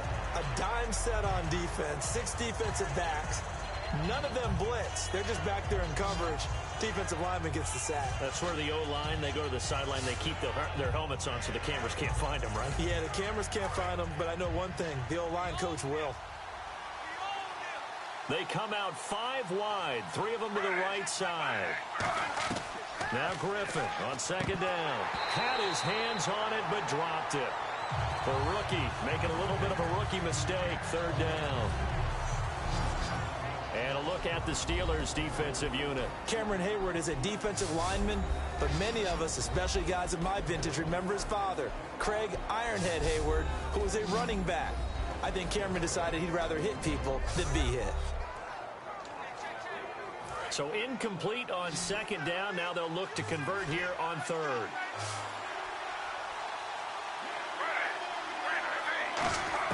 Third and long. It's Griffin. And he's unable to haul it in. So it falls incomplete over the middle third of the field. And that brings up 4th. Everything looked right on that play except the conclusion. He dropped it. An in route, going into a little bit of traffic. Maybe in the back of his mind, he was wondering where the hit was going to come from.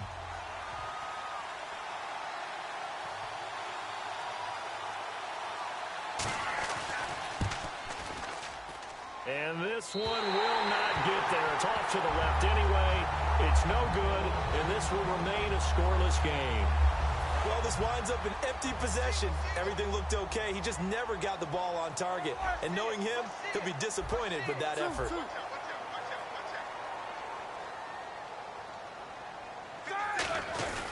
The give is to Bell. And some room to roam now. And he'll be taken down, but not before getting this inside the 30. 23 yards on the play. Good, strong, explosive run that started inside, which means you've got to control those defensive linemen, the defensive tackles, the nose guards. Those guys have to be controlled. How about the offensive line, the job they just did? Yeah, key that A-gap usually on those runs, right? That's where it all starts because everyone wants to kind of control that area. It disrupts things from the defensive side and the offensive side. As we just saw, it opens up possibilities. They'll come out in the pistol. Again, we'll see the pistol here. Here's Roethlisberger to throw. Rolling to his right. It's complete to Brown, right side. And he's going to take it in for a Steeler touchdown. Antonio Brown, 26 yards. And the Steelers have taken a first-quarter lead. As more and more up-tempo football creeps into the NFL game, some coaches don't think time of possession matters anymore. I believe we found one of them. Chris Boswell now for the extra point.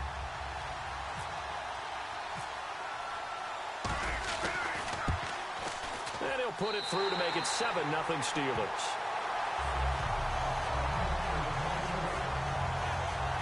Hardly any time taken off the clock there. 2 plays, and they find the end zone for 6 points. Boswell now to kick it away after the touchdown. Here comes Gilbert. And they're going to start this drive in pretty good shape as they get it up past the 30. And now here comes the Steelers defense once more. And a big reason they've got the lead here in the first half, some of these hits we're going to see here. Almost like they're a group of superheroes, right? Something out of a comic book. Boom, pow, biff. They are really playing well and making things happen on their side of the ball. Taking me back to my childhood a bit. There you go. You had a collection, didn't you? I did.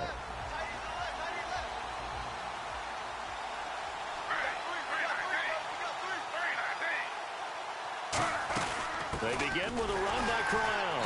And he went nowhere. He'll lose yardage back to the 29. That's going to go as a loss of 2, and it'll be second down.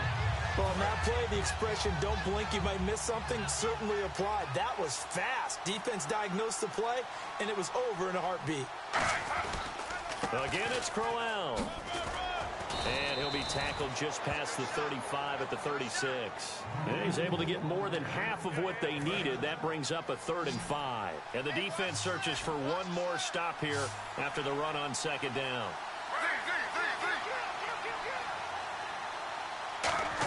From the gun on 3rd down, Griffin. And he finds Barnage. He's got it. And he's taken down at the 43, but not before picking up the first. And Brandon, from our time in college football, where receivers weren't running the traditional NFL route tree, one thing they did learn, find open areas, find soft spots, and set up and catch the ball. And I think we just saw that there. Yeah, we saw that indeed, picking up the first. A first down carry now for Corral. That's going to go as a loss of a yard, and it'll be second down. When the defensive line controls the offensive front the way we just saw there, it doesn't allow any of the offensive linemen to leak downfield and get to the linebackers and block them on the second level. You end up with the type of play we just saw. Linebackers didn't have to fight anyone off, didn't have to knock anyone to the side, didn't have to elude anyone trying to block them. They just saw the play, ran to the ball, and finished things off. And nothing doing. He's immediately taken down at the line of scrimmage. No gain that time, and it leaves him with 3rd and 11 coming up. Offense needs 11. Have to think pass here on 3rd down. Well, that was better than the first go-around when he lost yardage, but still nothing there, and that sets up a 3rd and long. Tough spot here. Put it mildly. Sometimes I wonder if some of that old-school football should come back into play. You know what I would think here? Quick kick. Try and change field position, help out your team. Partner, it's a lot of fun watching the NFL now, isn't it? Because when the big fella runs routes, it used to be when we were kids, he'd run about 3 different routes, and that was it. Now he can run anything and catch the balls we just saw there. Griffin going to give to Corral. And he gets this inside the 35-yard line. Give him 10 yards on that one, and that'll earn him a fresh set of downs. How many times do we say in this game is speed kills, and it does it in so many different ways. In this case, you got a back who's quick and shifty, can make moves, make people miss, but also gets to and through a hole before it can close down. That's some of the benefits of that speed, not just outrunning people in the secondary, and that led to a really nice game. And he got off the end there very quickly to make that play. Yeah, it was almost like the bullet train, wasn't it? I mean, just zoom, quick, quick, quick, and what a terrific play, holding them to no gain. On second down, here's Corral. And this has been a recurring theme tonight for sure. Nowhere to run. Back to the line of scrimmage, that's all. I do know from experience that when you slow down someone's running game, you're now doing the dictating on defense. And guess what? Now you're getting ready to tee off on their quarterback because they have to throw it all the time. But you still have to be alert for the draws and other plays of that nature to make sure you don't get hurt. Dumping it off for Johnson. And he picks up the first down yardage as he takes it down to the 16. It's a pickup of 15 and a fresh set of downs. So many times you hear today's NFL described as a space game. Get your best players into space with the football in their hands. That's why sometimes you just swing it out to your runner, get him out in the flat, and let him have a chance to make people miss an open field. And able to push his way forward here for a good little gain. 5 yards is the tally on first down. That brings up 2nd and 5. And this seemingly endless drive continues. Frustrating for a defense, energizing for an offense. Finding a way to create that type of yardage in your running game, got to make the guys carrying the ball very, very happy. 2 yards on the carry there, and it's going to lead them to 3rd down.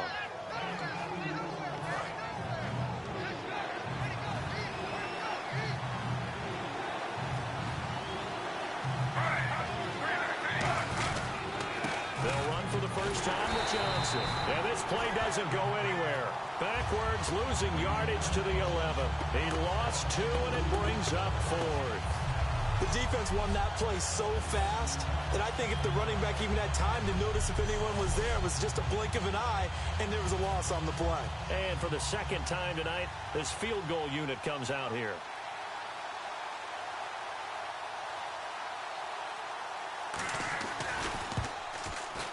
And Coons connects on this one. It's good. And they are on the board, but still trailing. It's 7-3. So they get the field goal, but part of that was a 14-play drive to get the 3. Normally, when you hold the ball that long, run that many plays, you end up in the end zone. There's a breakdown on the defense. Something happens. In this case, that didn't. But really good ball control by the offense. They're hoping that they can wear them down if they keep having drives like that. And they will not get a chance to return this one as it's through the end zone for a touchback. The Browns defense getting ready. They struggled that last drive. They were kind of hit 2 ways, both with the run and the pass. And I love how you brought hit into it, because a lot of defense coordinators like to show a little cut-up film the night before a game. They usually have some boxing in there, and it always shows the guy being the aggressor, the guy on his toes punching, not back on his heels taking punches, and that's where this defense was in the last possession. They were on their heels. Will they be on their heels again? Let's see. 22 yards on the pickup there, and that'll be good for a Pittsburgh first. Well, partner, I have to say they caught him in the right defense there. Nickel set, 5th defensive back on the field, and they love to run against that because now you typically get a bigger blocker on a smaller defender. Yeah, because those DBs like you, they want the interception. They're not as worried about the running play, right? Not at all. And I still remember being in school, and one of my offensive line teammates used to say, boy, I love to come downfield and hit you little people. Good run there. Throwing now, Roethlisberger on first down. Flushed out right. Wide open receiver complete. And he goes down, but not before getting this inside the 25. A good grab there by the former Central Michigan man, Antonio Brown. And he ate up some real estate on the catch, too, didn't he? I think the most impressive part of it, though, if there's a chance for him to get the football, even though he was covered well, he somehow finds a way to get it. And the offense lining up 1st and 10.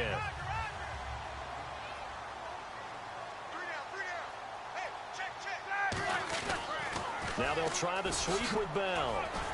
And he's going to fight his way forward here for a modest gain. He'll get a nice chunk there on the first down run, and it's 2nd and 4. So the offense readies for a 2nd and 4. I know the toss play begins with the guy taking the snap and turning around and tossing it to the runner. But where the real intrigue is, can they seal the edge? Whether it's an offensive tackle or a tight end in the direction they want to run the football. If they do that, that's the result that you get, that type of a gain. If they don't, oftentimes it's not a very successful play. That play almost seemed like a baseball play. See ball, hit ball. But in this case, see guy with ball, tackle guy with ball. Now Roethlisberger, and able to find Green. Give him 6 yards, and they do convert on 3rd.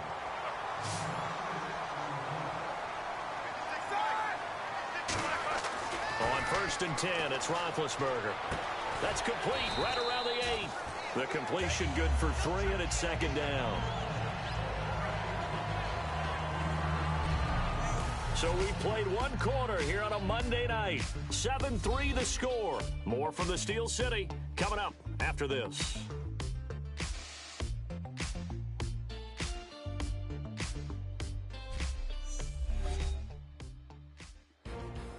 Back with Charles Davis, Brandon Gaudin. It's Steeler football to begin quarter number 2. They face a 2nd and 7 to start things out.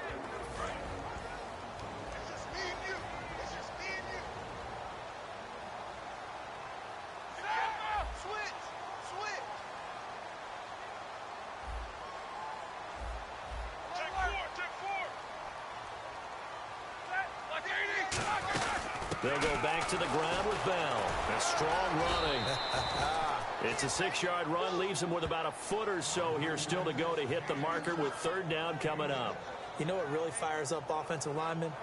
When the guy that is carrying the ball behind them can create his own space and break a tackle along the way.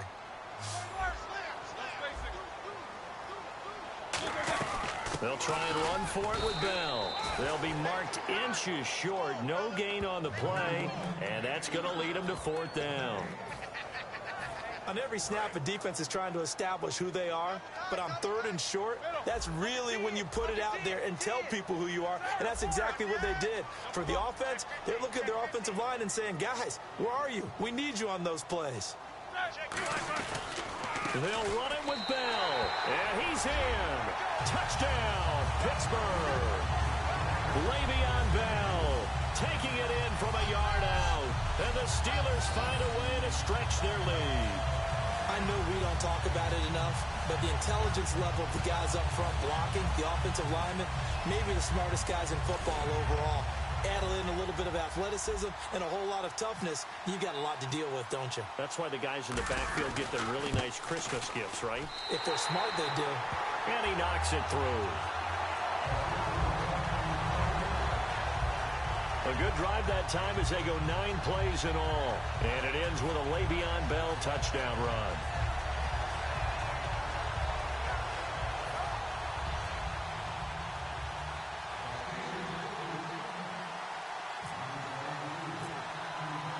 Boswell now to kick it away after the touchdown.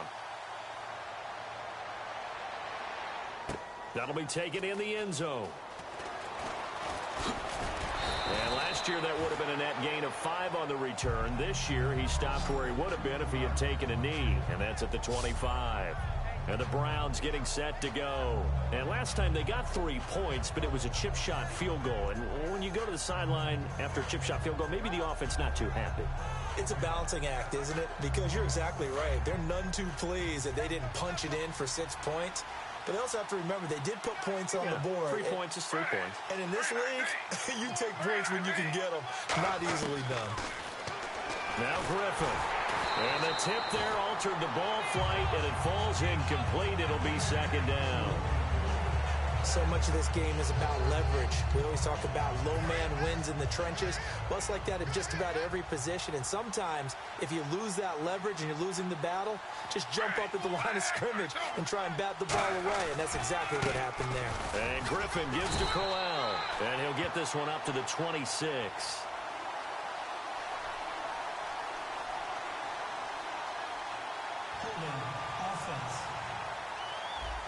So he got his hands a little too far outside. The ref caught him, threw the flag.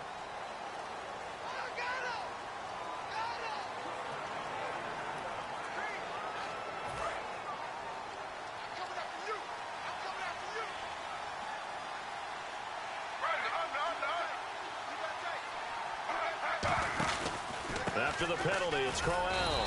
And this has been a recurring theme tonight for sure. Nowhere to run. Back to the line of scrimmage, that's all.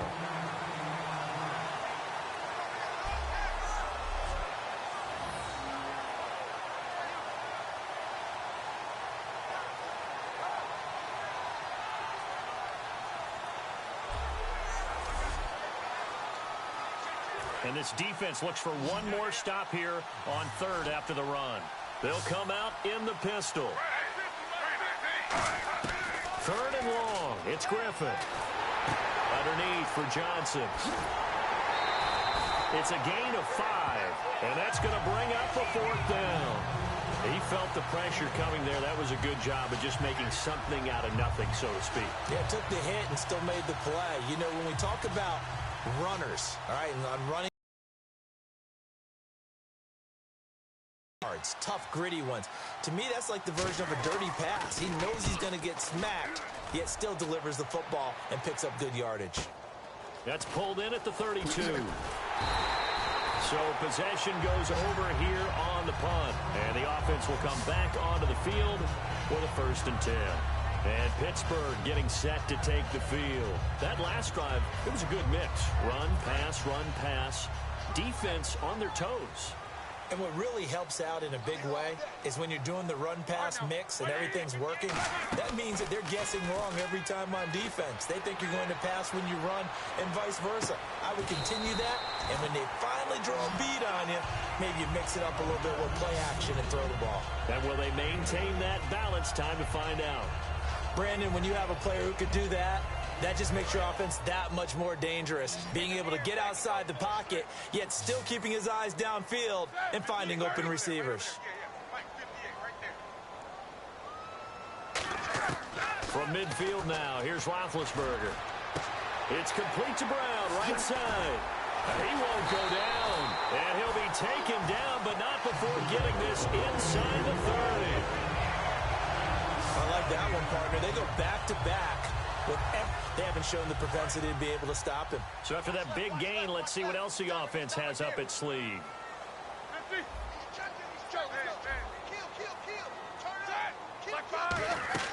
Now a play fake here on first down. And caught in the end zone. Touchdown, Steelers. Ladarius Green, 27 yards. And the Steelers are going to add on to their lead.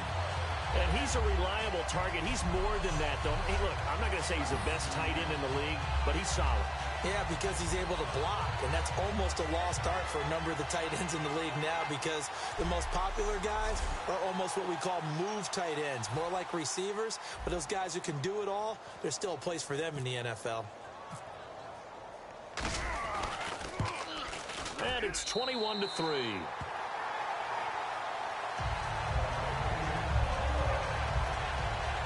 So they only needed 3 plays on that drive. And it ends with a Pittsburgh touchdown.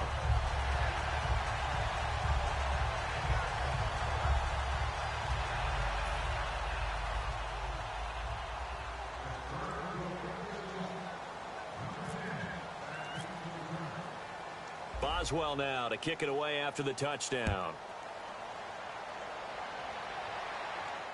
That's fielded in the end zone. And he won't return this one. He'll go down to a knee, and they'll start at the 25. And now Cleveland geared up to take the field. And they're coming off a 3-and-out, my friend. I think they've got to look at that play sheet and go to a spot that they haven't gone before. Time to shake things up a little bit to try and get this offense moving. Okay, so how do you do that? How do you shake things up?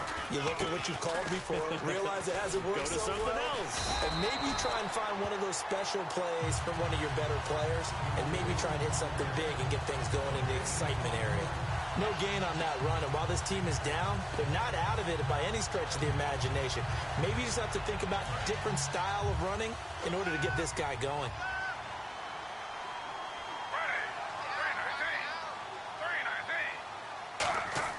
Now Griffin on second down. This is complete to Hawkins. And they're able to get this one across the 35. Give them 11 yards that time and a new set of downs. Good throw, good catch, but I really like the route. The drag and being able to run away from defenders. Hard to stick with them for that long. Yeah, better against man than zone, or? Better against man, because now you're running away from someone and you're not running into a defensive player in another zone. It's a pickup of 4, and it'll bring up second down. We always like to talk about defense in terms of levels. First level defensive line, second level linebackers, third level defensive backs. On that run, that was what we call a first level run, and it was stopped by a second level player. And the defense has it covered. It's intercepted. Picked off by Lawrence Timmons. And his guys are going to get the football at their own 47-yard line. Well, this is a defense that can confuse even the best of quarterbacks with their zone schemes. And here you've got a linebacker that's going to stay at home and just sit down in that zone. And this one basically comes right to him.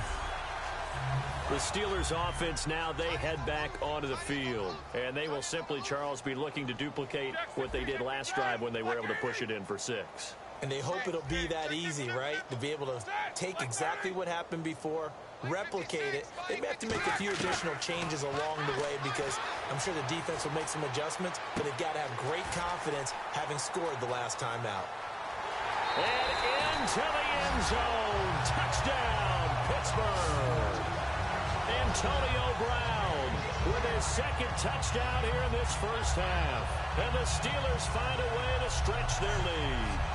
Now, he's having a nice little first half here, partner. And it's a first half that leaves us anticipating what can still come. I mean, 2 touchdowns already here through the second quarter. There could be plenty more before this game is over.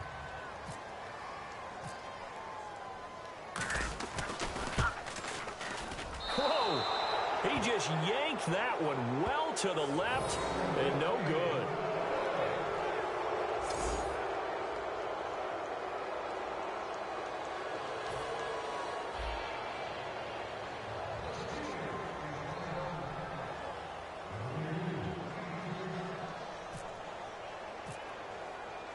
Boswell now to kick it away after the touchdown. And this will be a touchback as that sails over the end line. And now Cleveland geared up to take the field. And following the interception, just any interception, are you a little bit more cautious when you start that next drive, or no, you just throw that out the window? I think you are. I don't think that there's any way you can run back out there and go, totally didn't affect me. Let's just go ahead and be loose with the football again. You're going to take care of it, but you have to be careful about being too cautious because now you can't run any offense at all. Still want to attack. We'll see how they attack them here. Defense maybe trying to guess the snap count there, and it costs them 5 yards.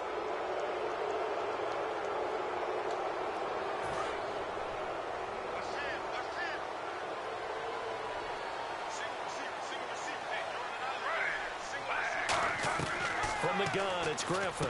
Hits his target. It's Taylor Gabriel. And he'll bring it up here to right at the 40-yard line. It's a 10-yard pickup, and it moves the chains. Some think that teams really won't throw a slant route unless you have a receiver that has a lot of stature to him. But sometimes the little guys, they get lost in there. People can't really locate them, and they run that quick cut on the slant, and oftentimes they can turn it into big plays. Now a handoff to Crowell. And this has been a recurring theme tonight for sure. Nowhere to run. Back to the line of scrimmage, that's all. Jarvis Jones that time in on the stop. Now that's the type of play that'll fire up a defense. Hold them to 1 yard on a first down run. It'll be interesting to see if the offense decides to press the run at all, or if they'll abandon it now after gaining only 1 on that play. They'll run it again with Crowell. And this has been a recurring theme tonight for sure. Nowhere to run. Back to the line of scrimmage, that's all.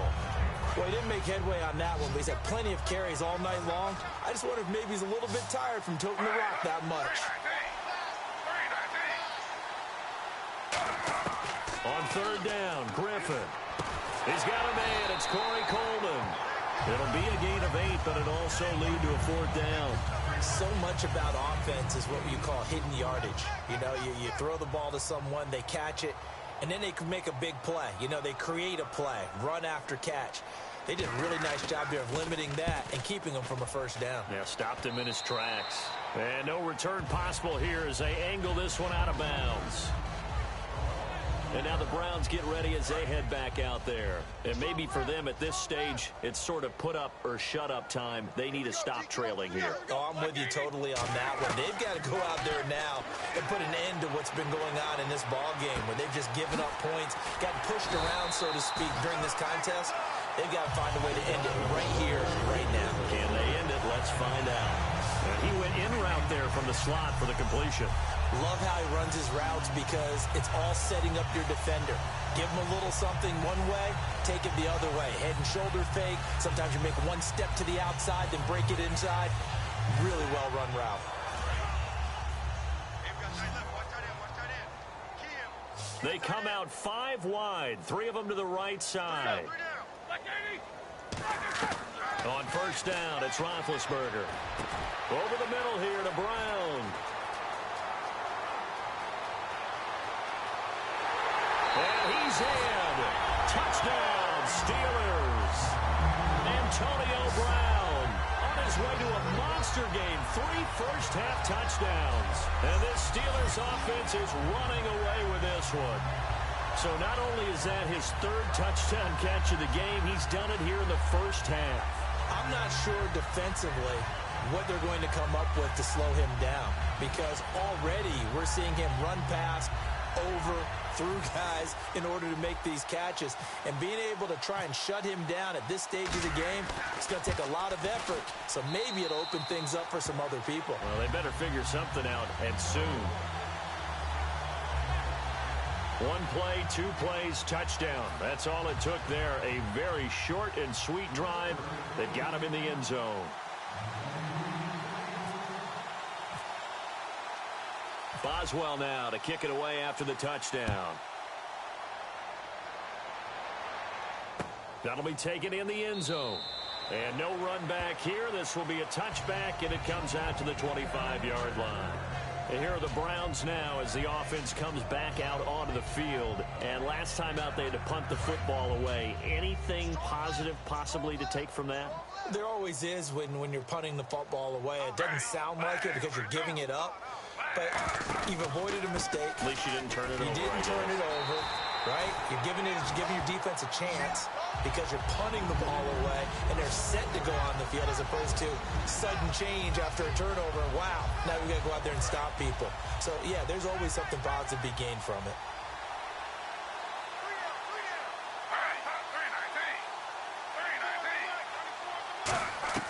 On second down, Griffin. The throw to the left side, caught by Coleman. That catch good for 5. It's third down. And, boy, they had high praise for this rookie receiver when we asked the coaches about him, didn't they? They certainly did, and obviously they liked his measurables. Otherwise, they wouldn't have brought him onto the team. Height, weight, speed, all of that.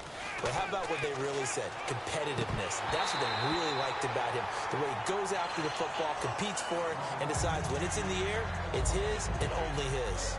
Here's Andy Lee now, as he's on to punt for the 4th time tonight. Well, they've had a pretty frustrating first half here offensively, and then just continued there with that incompletion. Yeah, definitely frustrating for them, but heartening for the other guys. Those stop troops, they're enjoying things right now because they've made it very difficult for them throughout the half. The Steelers offense now, they head back onto the field. And they were able to punch it in the end zone last time. They'll be looking to do that again here for the defense.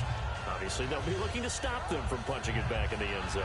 It always is punch, counter punch, isn't it? And which team has the advantage? Well, let's just go back. Last time on offense, they rolled downfield, got into a good rhythm. You can see a little more bounce in and out of the huddle. You can see the sideline really get into the game. So defensively, you're thinking to yourself, how do we take that away from them? How do we get the advantage back? Let's see what they come up with. I think pressure is always the first way to go. You love pressure. I love it. We'll see if they dial it up this drive. It's funny, partner. Le'Veon Bell, when he came out of Michigan State, when I go back and look at my analysis of him and what my grades were for him, thought he was a big-time player, great potential, but I didn't know we were going to get this player. I was used to a big, solid, thick running back, but now I've got a full package, a guy who can do everything, as we just saw there, including breaking tackles. But at the time, second-round pick in 2013, some people probably wishing they'd taken him in the first. A great job pulling that one in from a guy, as we know, who can really blaze. He's got a lot of speed. And that speed can work for him so many different ways. Sometimes he just takes off and goes and just runs past people. Sometimes you get people to back off so far that you can catch everything underneath. But still, at some point in the game, you probably have to make some contested catches, right? Sometimes you have to go up and beat a defender for the football. He has that in his arsenal as well. Showed it right there. 2 minutes to play here in the first half. He couldn't quite hold it. Got hit. Ball pops out. Incomplete.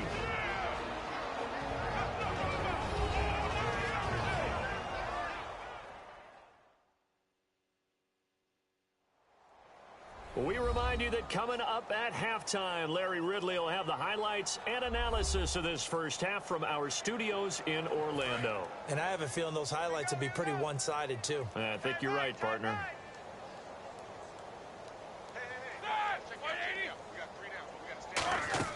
Second and 10 now. It's Roethlisberger. He's going to rifle one deep left side. Darius Hayward-Bay, the intended receiver. And it'll bring up third down. When teams take shots at the end zone, you've got to defend it the same way you would defend the first down sticks. You defend the goal line exactly the same way. They can't cross that. You play through the receivers. And on that play, that's exactly what they did and batted it away. And a big loss here as he's taken down. The defense rising to the challenge and setting him back on the sack. Well, we knew this guy wasn't especially fleet of foot, but he tried to conjure up some escapability, but there was no way he was getting away on that one. So look at this. Here's the field goal unit coming out, and he is going to need to bomb this one. They spot it on the midfield stripe, so it is a 60-yard attempt here. And this one is right down Broadway. And that will just add 3 more to a lead that's already out of hand. And that right there is something we've seen, I don't know, 15 times in NFL history. That will officially go down as a 60-yard field goal. And everything has to be absolutely perfect for this to have any chance. He's got to get it out low and really drive through it. And I tell you, that was one heck of a kick. One heck of a decision on the sideline to even try it as well. After the successful field goal try, here's Boswell to send it away. That's fielded in the end zone. And he's up past the 20 to the 22-yard line. Heading out as the Cleveland offense now as they get set to take over here. And down on the scoreboard, certainly needing to avoid what happened on the last drive, punting the football. Sense of urgency has to take over for them here. They know the score. They know the situation. And by the way, the punter no longer exists for their offense. That's how they have to treat this drive. They need points. Big time.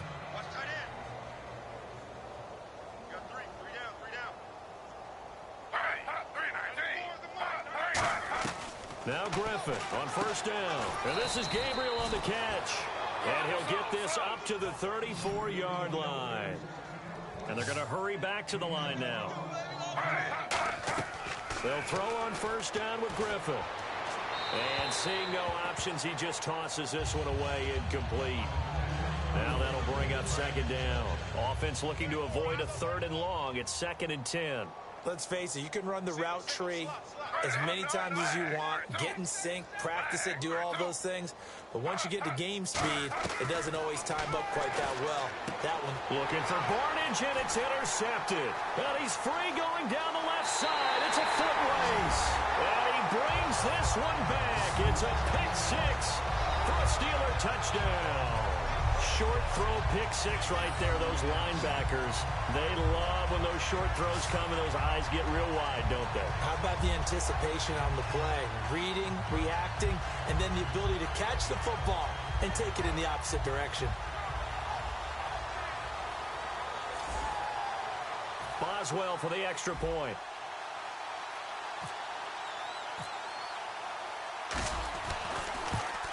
And the route is on here in this first half.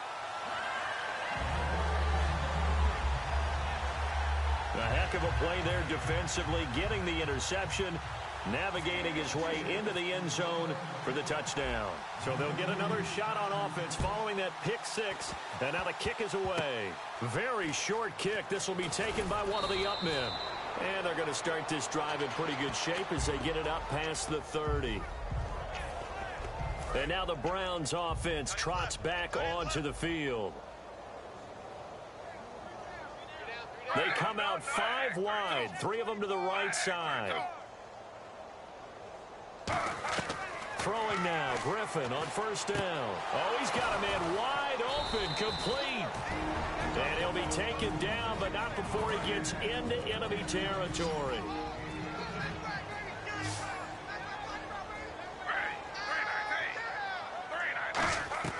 On first down, Griffin.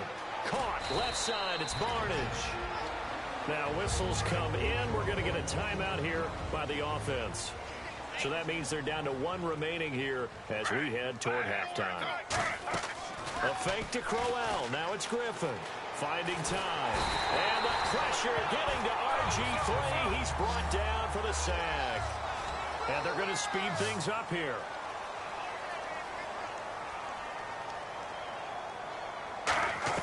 Third and long. It's Griffin. And he'll just toss it away. So he throws it away, and that brings up 4th down. Partner, how many times have you heard it? Pressure creates diamonds, right? But it also bursts pipes. And on that one, that's what they got. They got after him, and he was fortunate just to get rid of it. Yeah, he just had to chuck it away. This is taken at the 15. Now a hit and a loose football. And they'll be at the 18-yard line. Great field position here in the red zone. Was hoping to make a play there on the return with his speed. Instead, he makes a play for the other side. Yeah, and how many times have we heard coaches say, you know, sometimes it's not really about those X's and O's we draw up. It's about those Jimmies and Joes. And when you have a punt returner, he's one of those Jimmies and Joes, one of the best athletes. He's unable to make the play that they were seeking, though.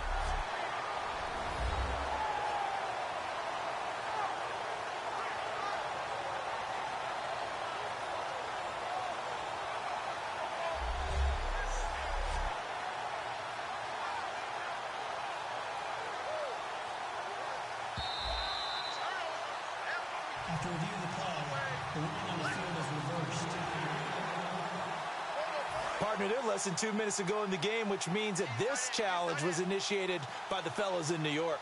And if you're the coach, you're thinking, thank you, New York.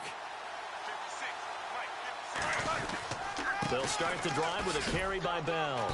And not too much going there as he'll get it up to the 23-yard line. A gain of 3, 2nd down.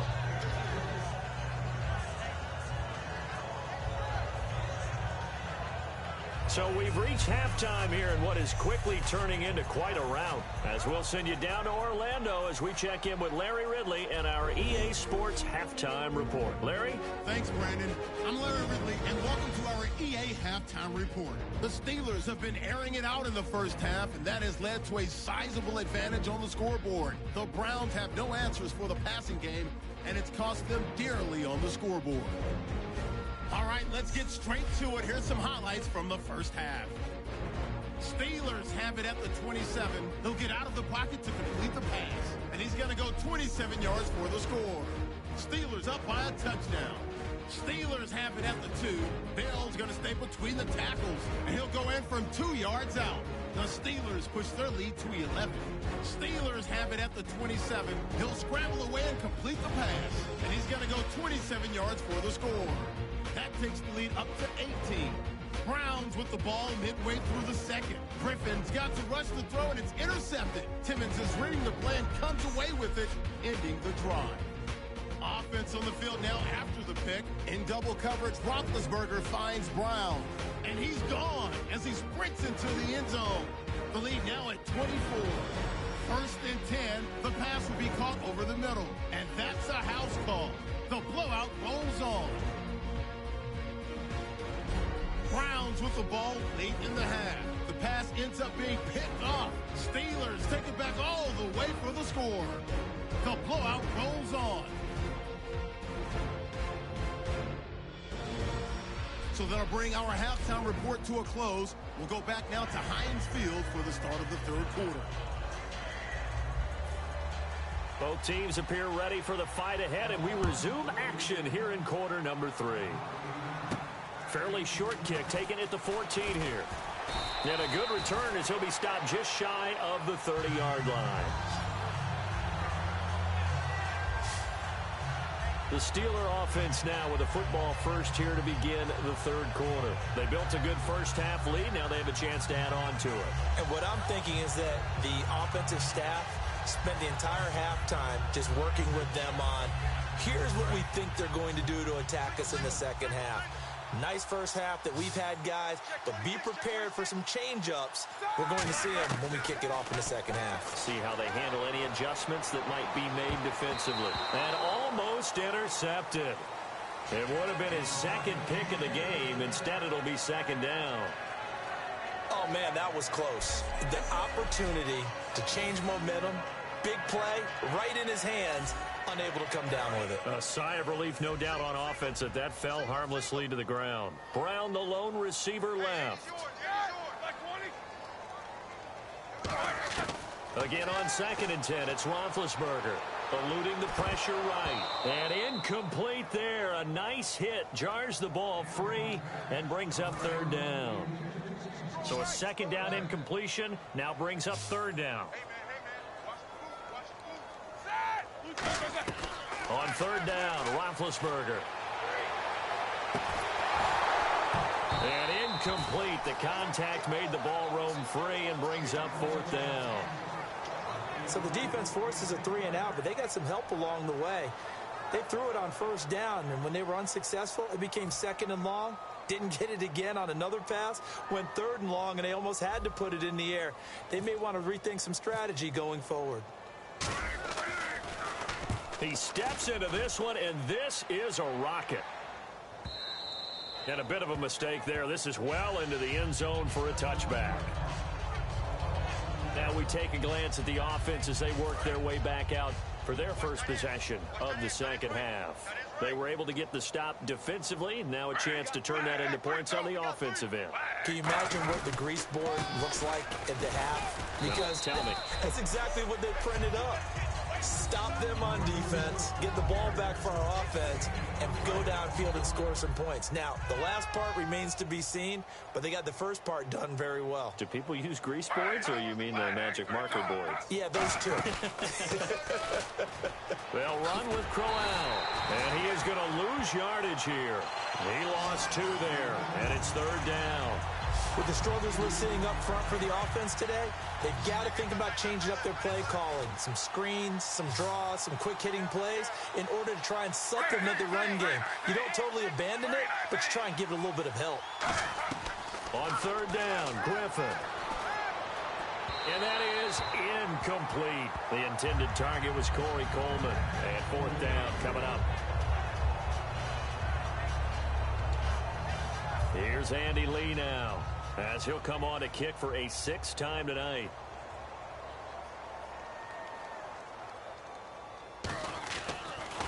He gets it away, and I think they'll smartly play keep away here from Brown.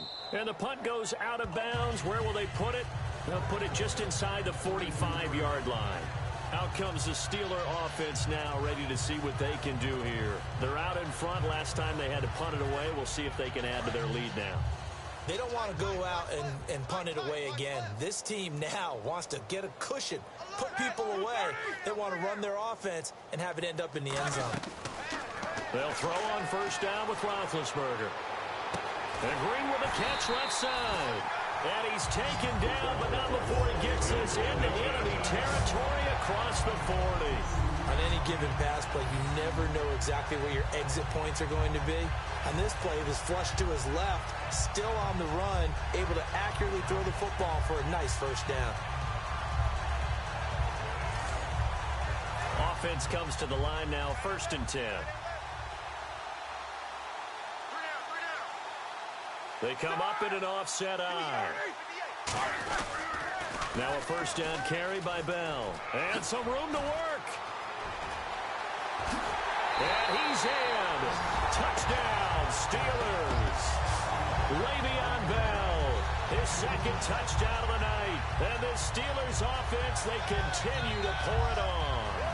And he certainly played a pivotal role with those 2 TDs and why they're up on the scoreboard right now. Well, someone's all about winning, aren't they? Because he's not worried about the number. Sure, it's great to have 2 touchdowns. The bottom line is what he's doing is contributing to their lead. He wants to continue to do so. So 2 plays on that scoring drive. That's how they drew it up. And a long run into the end zone, and what a run it was.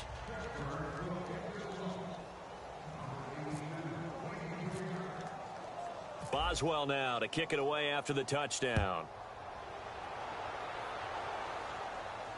That'll be taken in the end zone.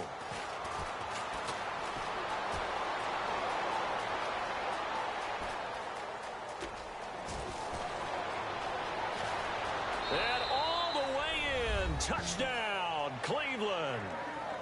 A great effort there. 105 yards. And the Browns are able to eat in just a bit to this sizable deficit.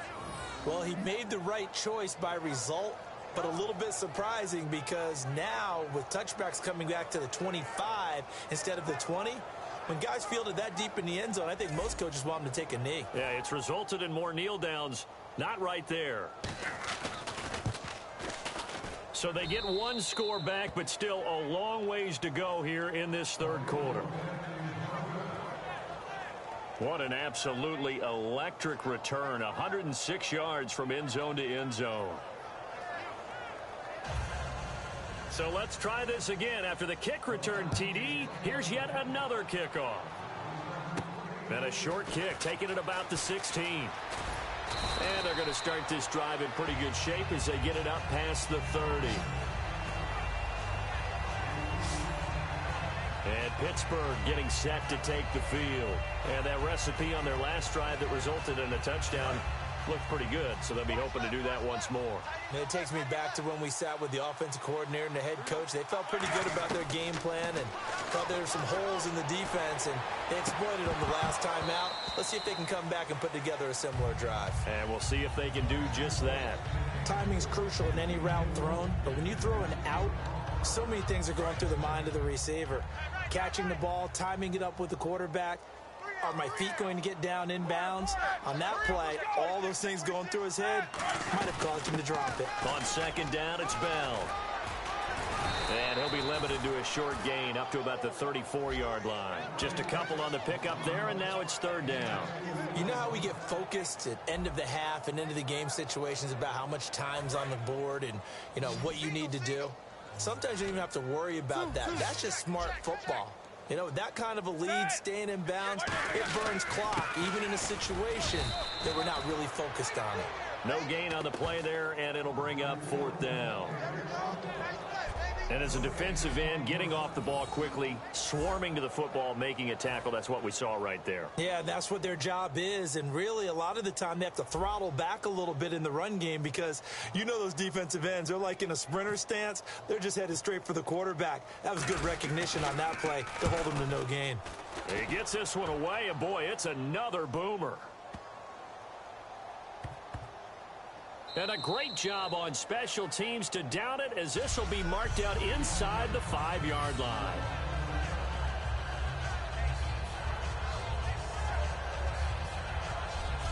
And now Cleveland geared up to take the field. And on the last go-around, they really couldn't get anything going. They had to punt from deep inside their own territory, which means they're going to lose the field position battle as a general rule. What they're looking for now is a little more consistency, move the ball at least a few times on offense, get a couple of first downs, and hopefully flip the field. Yeah, just something to build off of. That's what they're looking for here. This is Crowell. And not much there as he gets it up to about the 5-yard line. Just a yard on the pickup there, and it'll bring up a 2nd and 9. Yeah, that wasn't a big run, just a short one there. But guess what? Sometimes you treat it like boxing. You throw that jab out there, and you throw it again, you throw it again, then you come with a big punch later. Maybe they're just trying to set them up. Hey, we got three down. 32. Flag, 32. Now Griffin down around his goal line. And for the 4th time tonight, they're going to take him down, and this time it gets him a safety.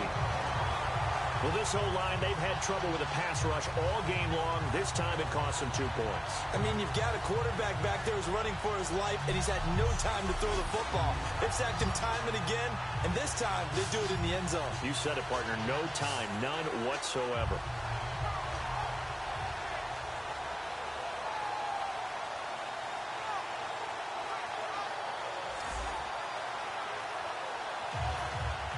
After the safety, remember, they also need to give up the football, and here's the free kick.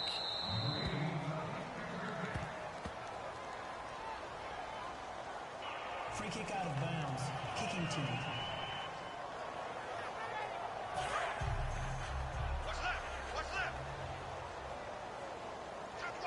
Another pistol look here.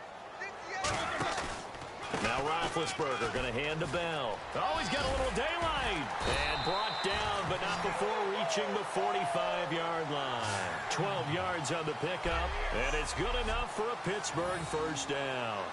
Another good run there, and now we're seeing an offense that's imposed its will on a defense. When we talk about that all the time, what does it really mean? It means that the guys on the offensive line, they think they can do whatever they want. They're in the huddle saying, run it again. Give us another chance to smack someone and create some space. On the defensive side of the ball, not only have they imposed their will against you, you're almost powerless to figure out what you're doing there, but you got to keep your spirit up at the same time, and they're taking that too. They'll run it now out of the gun. And he's got some space here. And he's brought down. He got 18 yards out of that one, and it gets him a new set of downs. Most players will tell you that night games, while they can be fun, they're really hard to prepare for because you wake up on game day and all you want to do is get to the stadium and let's get going.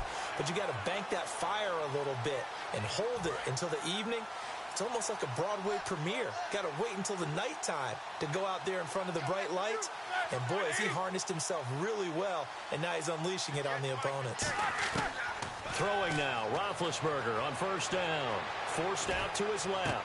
Green with a catch left side. And he's going to take it in for a Steeler touchdown. Ladarius Green with his second touchdown of the night. And this Steelers offense is running away with this one.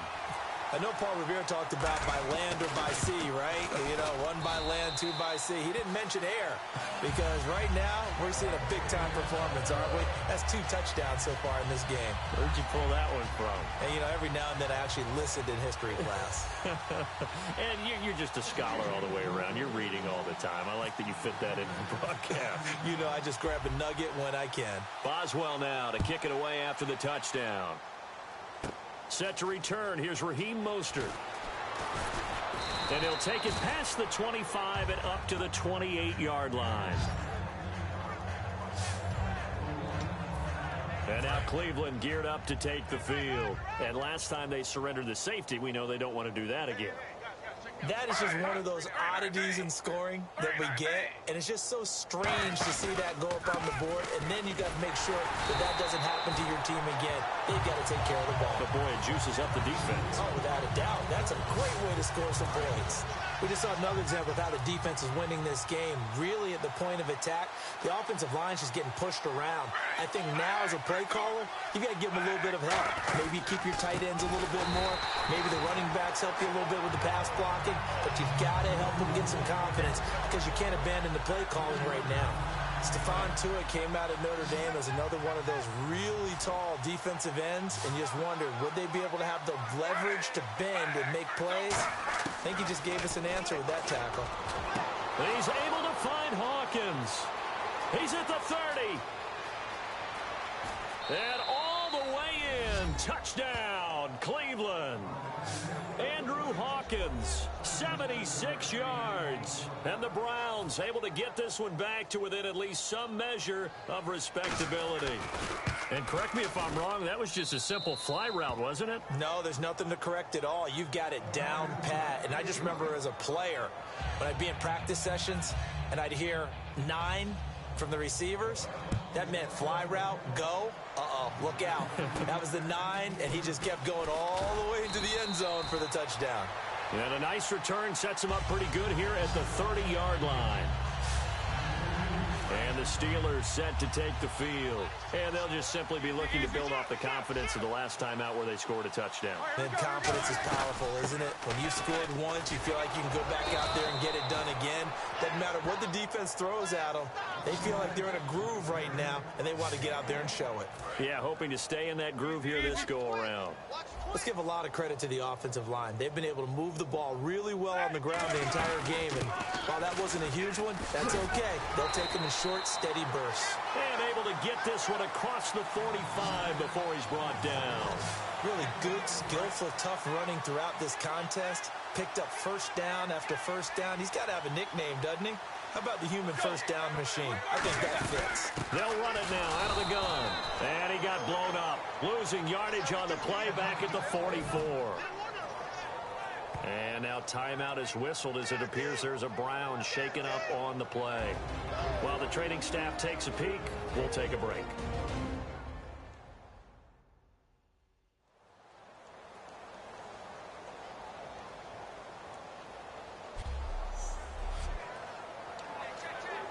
It's already 2nd and 12. The defense hoping to push them back more. They'll run it now out of the gun. 4 yards on the pickup there, and now they're left with a 3rd and 8.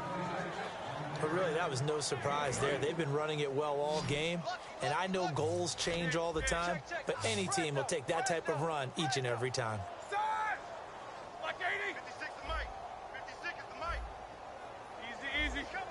And on 3rd and 8, defensively, they're going to beef up the secondary. 6 defensive backs. From the gun on 3rd down, it's Roethlisberger. He's got his man here. It's Green. And he eventually goes down, but not before reaching the 30-yard line. And passing yardage-wise, now up over 350 in this game. Pretty nice performance. Definitely that, which usually means you're putting a lot of pressure on guys trying to cover. If you're a defensive back and they put over 350 yards on you, you've had a long day.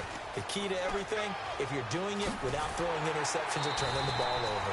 A good pickup there at 22. When big runs occur, sometimes there's a sense that things were pretty easy, and that one carried them down inside the 10.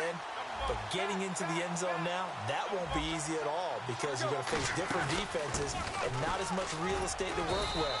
Will they be able to run it, or will they have to throw it in order to try and score? Only a yard that time, 2nd and goal. Defensively, pretty good start there with their backs against the wall. That's a win for the stop troops right there, and if I'm them, I get a little bolder now. They won the first battle, keep coming after them, put the pressure on them. And he's able to find some room as they get him down after a good run. 7 big yards on the carry there to get him within range of the goal line with 3rd down upcoming. 2 straight shots on the ground. Now on 3rd, do you go to the air? I think the possibility exists, and if you're doing it, you're probably going play action since you ran it twice. But I often think that 2nd down is a time you go play action and throw the ball. I say commit to the run and think about it being 4-down territory.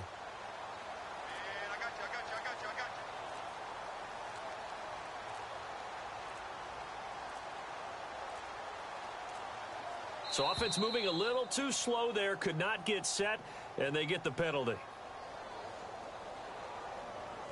Delay of game, offense.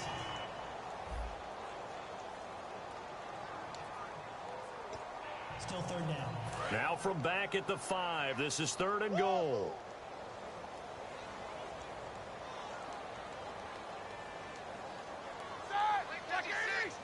And now they'll take a knee here. And my partner now is speechless, and so am I. A loss of a yard, and it brings up 4th. Now Chris Boswell for the Steelers field goal try. From the left hash, a chip shot here.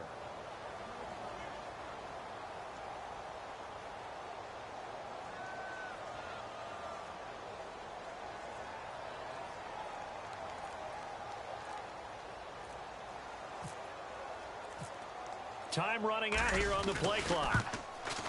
And Boswell's kick is good. And they're sitting pretty now as the lead grows even further. So the drive takes them inside the 10, but it ends with just 3. And a nice job defensively to rise up and make sure they didn't get in. After the successful field goal try, here's Boswell to send it away. Short kick. One of the up middle take it now. And they're going to start this drive in pretty good shape as they get it up past the 30. And now the Browns coming out on the field. And they're hoping to capture some of that magic they had last time out when they were able to put together a scoring drive. But they're still down here, Charles. Not the major concern, though, because of what you talked about. They scored the last time out. They feel good about themselves. They feel like their game plan is now in effect. They know how to attack and what plays they want to put together. But they've got to keep it moving in the right direction because, as you did note, they are down on the scoreboard. On 2nd down, Griffin. It's a short one here, complete to the tight end. 8 yards on the completion, but now they face 3rd down. When you execute a drag or a crossing route really well and give them a chance to let it develop a little bit, you can gain some significant yardage hitting your tight end on that one. 1 quarter remains here as we wrap up the week on a Monday night. We'll return with more after this. You're watching the NFL on EA Sports.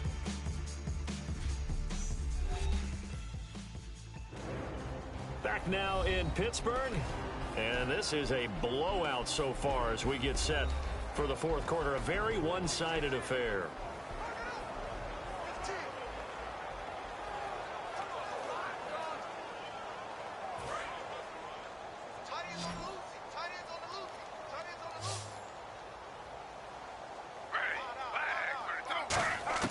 On 3rd and 1, Griffin. Wide open receiver complete. And all the way in. Touchdown, Cleveland. Andrew Hawkins, 59 yards. And the Browns are able to eat in just a bit to this sizable deficit. And that touchdown, well, it barely puts a dent in this lead. And unfortunately, I'm having too many flashbacks right now. I remember getting beat down like this playing before. Oh, yeah? College, high school? College. Not a heck of a lot of fun. I still remember playing and trying to tackle an elusive tailback who ended up scoring 4 touchdowns, 226 yards. He scored so many times and had so many great runs, I knew every note to their school's fight song. Bet that ice bath felt extra cold afterwards, too. Oh, no, there was no ice bath. You're just trying to get out of there before the reporters got to you. And Pittsburgh getting set to take the field. Alert, alert! He's crashing. He's checking crash. Set! Blue 30. They'll start out on the ground with Bell. Stays on his feet. And he leaped over him. And a little bit of daylight. And they're able to get this one across the 35. Give him 12 yards on that one. It earns him a fresh set of downs. And a new set of downs here after picking up the first on the ground. Well, I'd say that run's pretty emblematic of what we've seen all day long. No matter what they've done on offense, this offensive line has controlled the line of scrimmage, given them time to throw it, run it, do whatever they wanted. That's why there are points up on the board. And right now, the psyche of the offense, we're in control, and we can do whatever we feel like doing out here on the field. Into the fourth quarter now. The offense has got to feel like they've imposed their will and kind of taken the life out of the defense. And you can see it from the perspective of the guy carrying the football. Those holes have to look huge, similar to a great hitter. Seeing a ball come into the plate and he's in the zone, the ball looks like a beach ball to him. He's just smacking it over the wall. Now what you're seeing is a runner whose eyes are wide open, and he's envisioning a goal line. And he is going to lose yardage here. It's a loss of 4. Now third down. Offense in a little bit of a bind here. 9 yards to go on third down. Yeah, let me puff out my chest a little bit, even though I'm not rooting for either team. That was a really nice defensive play. It's awfully fun to watch, even in an offensive game. 3 yards won't be enough here as that'll bring up fourth down.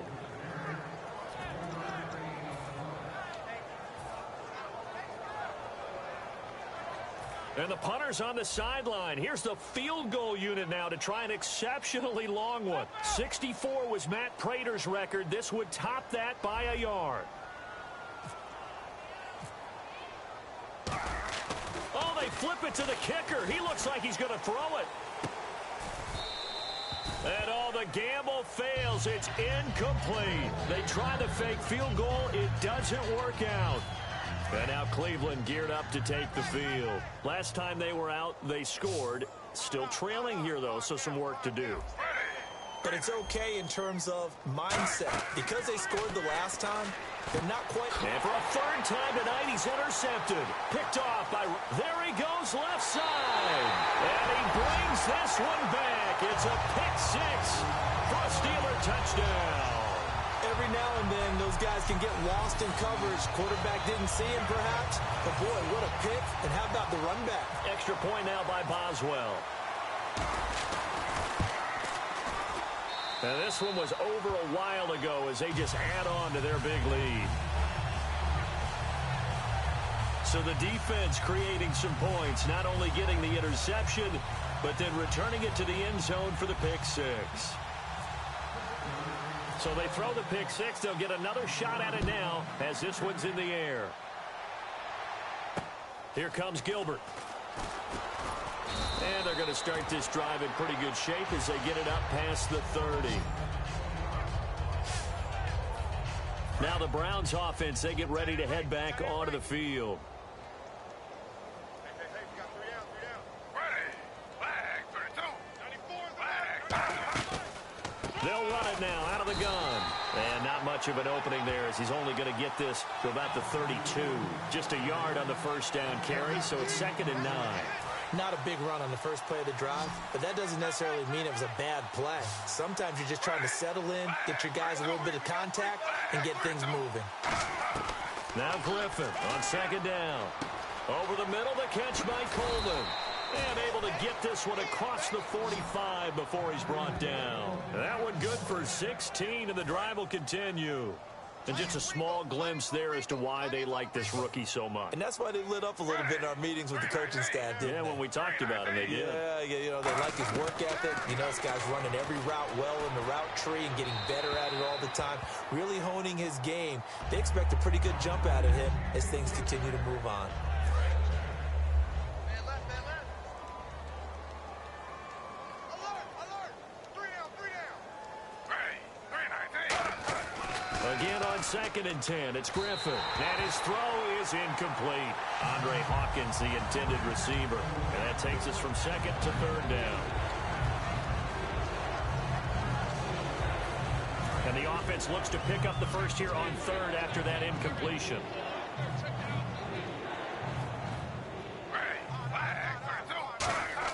On third down, Griffin. He finds Coleman. 20 yards on the pickup there. And the Browns are going to have a first down. He went full scale, loose, flexible, finding a way to catch the ball in some traffic for a key first down. Yeah, really a nice job of adjusting to the ball in the air. Not the most accurate of throws, but able to adjust and make the grab. Throwing now, Griffin on first down. And this is Gabriel on the catch. A gain of 6 there on first. And there, the man coverage not good enough, partner, and they're able to complete the pass. Excellent recognition of the man coverage, and they found the guy who could win downfield. Once again, Griffin. And Barnage has it on the right side. A nice pick up there, 10 yards, and it'll move the sticks. And with that last play, he's now up over that 300-yard mark. And in today's NFL, it almost feels routine. And I hate that when you talk about a 300-yard passing game. To me, 300 yards still signifies excellence, and he's achieved that in this performance. Give him 4 yards there. It'll be 2nd and 6. Can we just take that run and turn it into a kind of a clip and save? Because that tells you everything you need to know about this drive. They've been moving the ball awfully well.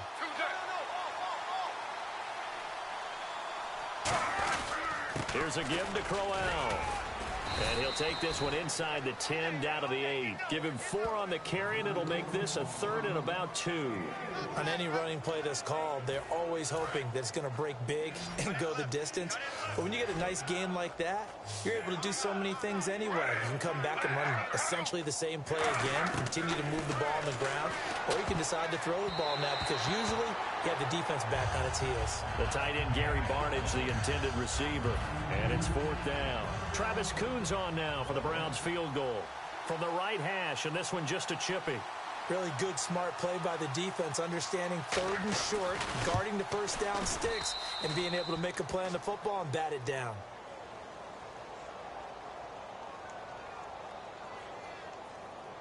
Personal foul. Roughing the kicker. Defense. And this is going to be roughing the kicker, an inexcusable penalty, Charles. You worked so hard to hold him to a 3-point kick. Now you're giving him the ball again with a chance for a touchdown.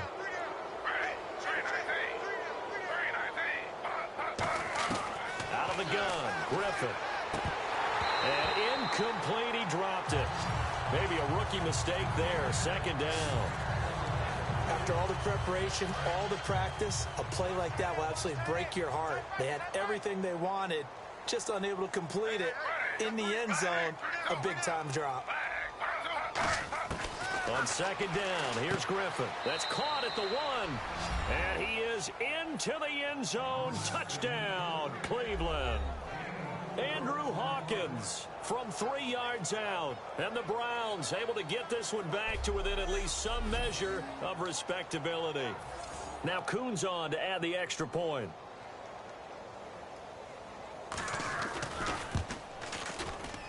And they make the score a little bit more respectable here in our final quarter of play.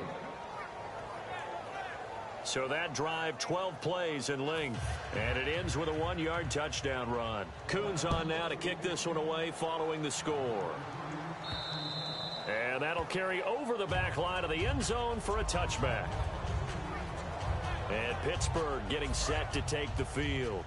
And last time this unit was out here, costly turnover, and then that turned into 6 points. They've got to make amends. And how many times have we sat in meetings with coaches and they use the term complementary football? Offense take care of the defense, defense take care of the offense. That didn't happen on the last possession. This is a chance for them to pick themselves back up and help their team. Yeah, we'll see if they can recoup and recover. Well, they'll take that every time with a lead, first down, 4th quarter, getting 8 yards. You love that. They will take it, and you have to ask the defensive guys, why did you give it? I mean, you know the situation. You're down, have to stop them, have to get the football back, but 8 yards on first down puts them back on their heels. Not too many more ideal situations in 2nd and 2 in order to try and pick up a first down. They ran it and picked it up. And he takes this up right near the 45-yard line. A good run there on first down, and it'll leave them with a 2nd and 2. And that's a nice gain by him on first down, picking up some key yardage. They'll run it now out of the gun. Fighting through, and no room to maneuver there. Give him a yard up to the 47. Tremont Williams, a veteran corner there on the stop.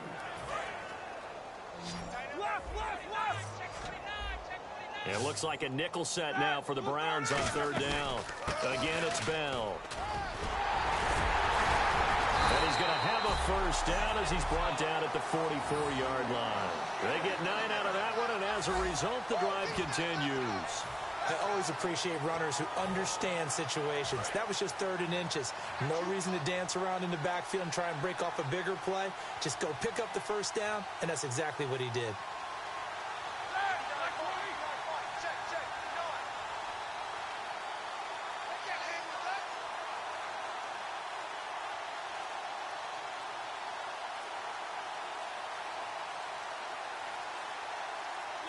And they take a knee.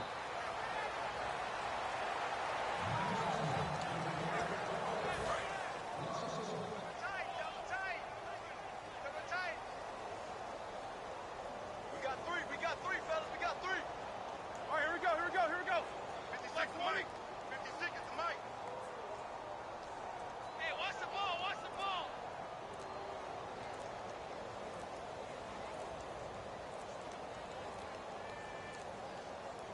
And they will take a knee here.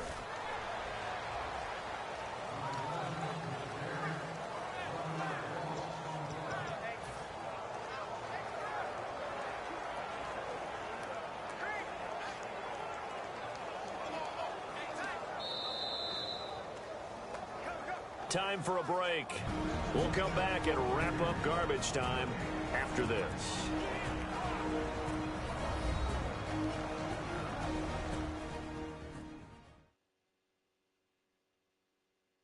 So the Steelers with the football as we get you reset. And let's see what they've come up with offensively after having time to talk it over. 7th play of this drive coming up, but a long way to go on 3rd down.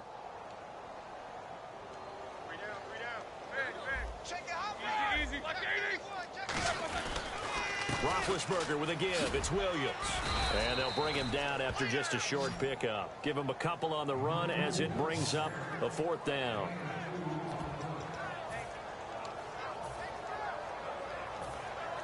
So on trots the field goal unit, and wow, this is going to be a challenge here. And this will be spotted on the other side of the field. It's a 61-yard attempt.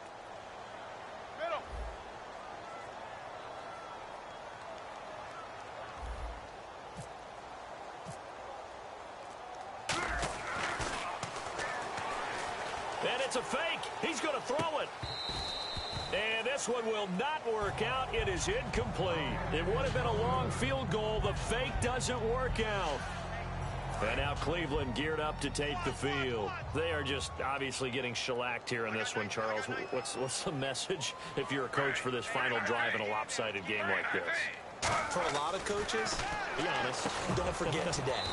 Don't forget what has happened out here. Yeah, use that as ammo going Exactly. forward. Take a great look at that scoreboard. Realize how poorly everything went for us today. Coaching, playing, the whole deal. And never forget it, because you're not going to want that feeling. No, you don't want that feeling again. And who knows? You may meet up with this team again. Looking sideline, incomplete. He was trying to hit Taylor Gabriel that time. And it's 3rd and short. Incomplete pass on 2nd down. Let's see what the offense draws up here on 3rd.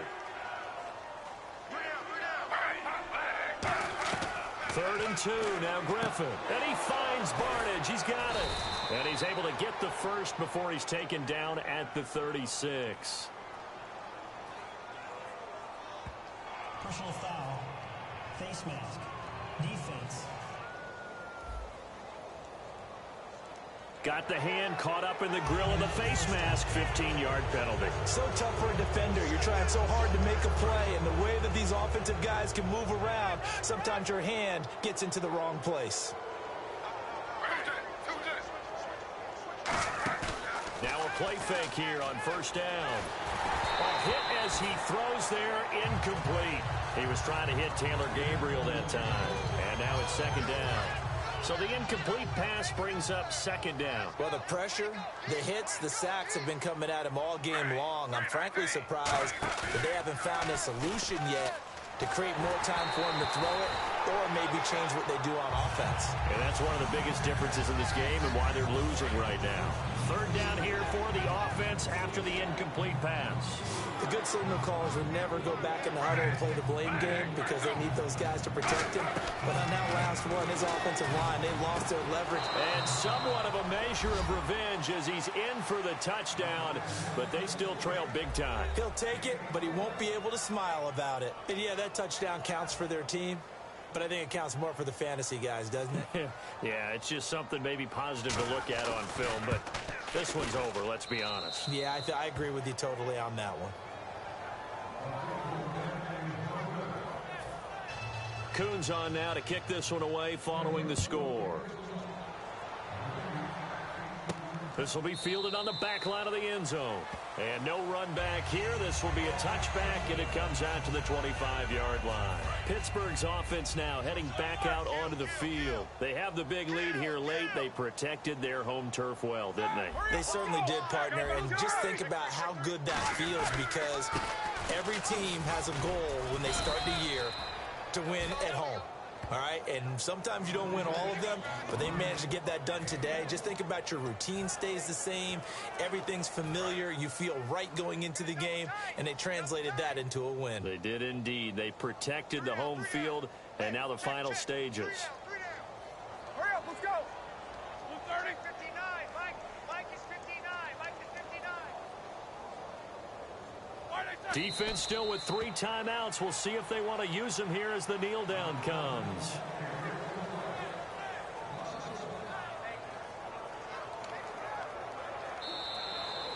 Well, Charles, it's one thing to win. It's another thing to win and put up the amount of points that they did.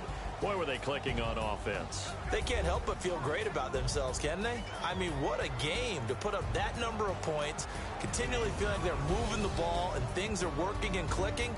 They think that they can bottle this and carry it with them. And as an offensive coordinator, you just don't think you can do anything wrong. Whatever you call, run, pass, it's all going to work. That's called being in the zone.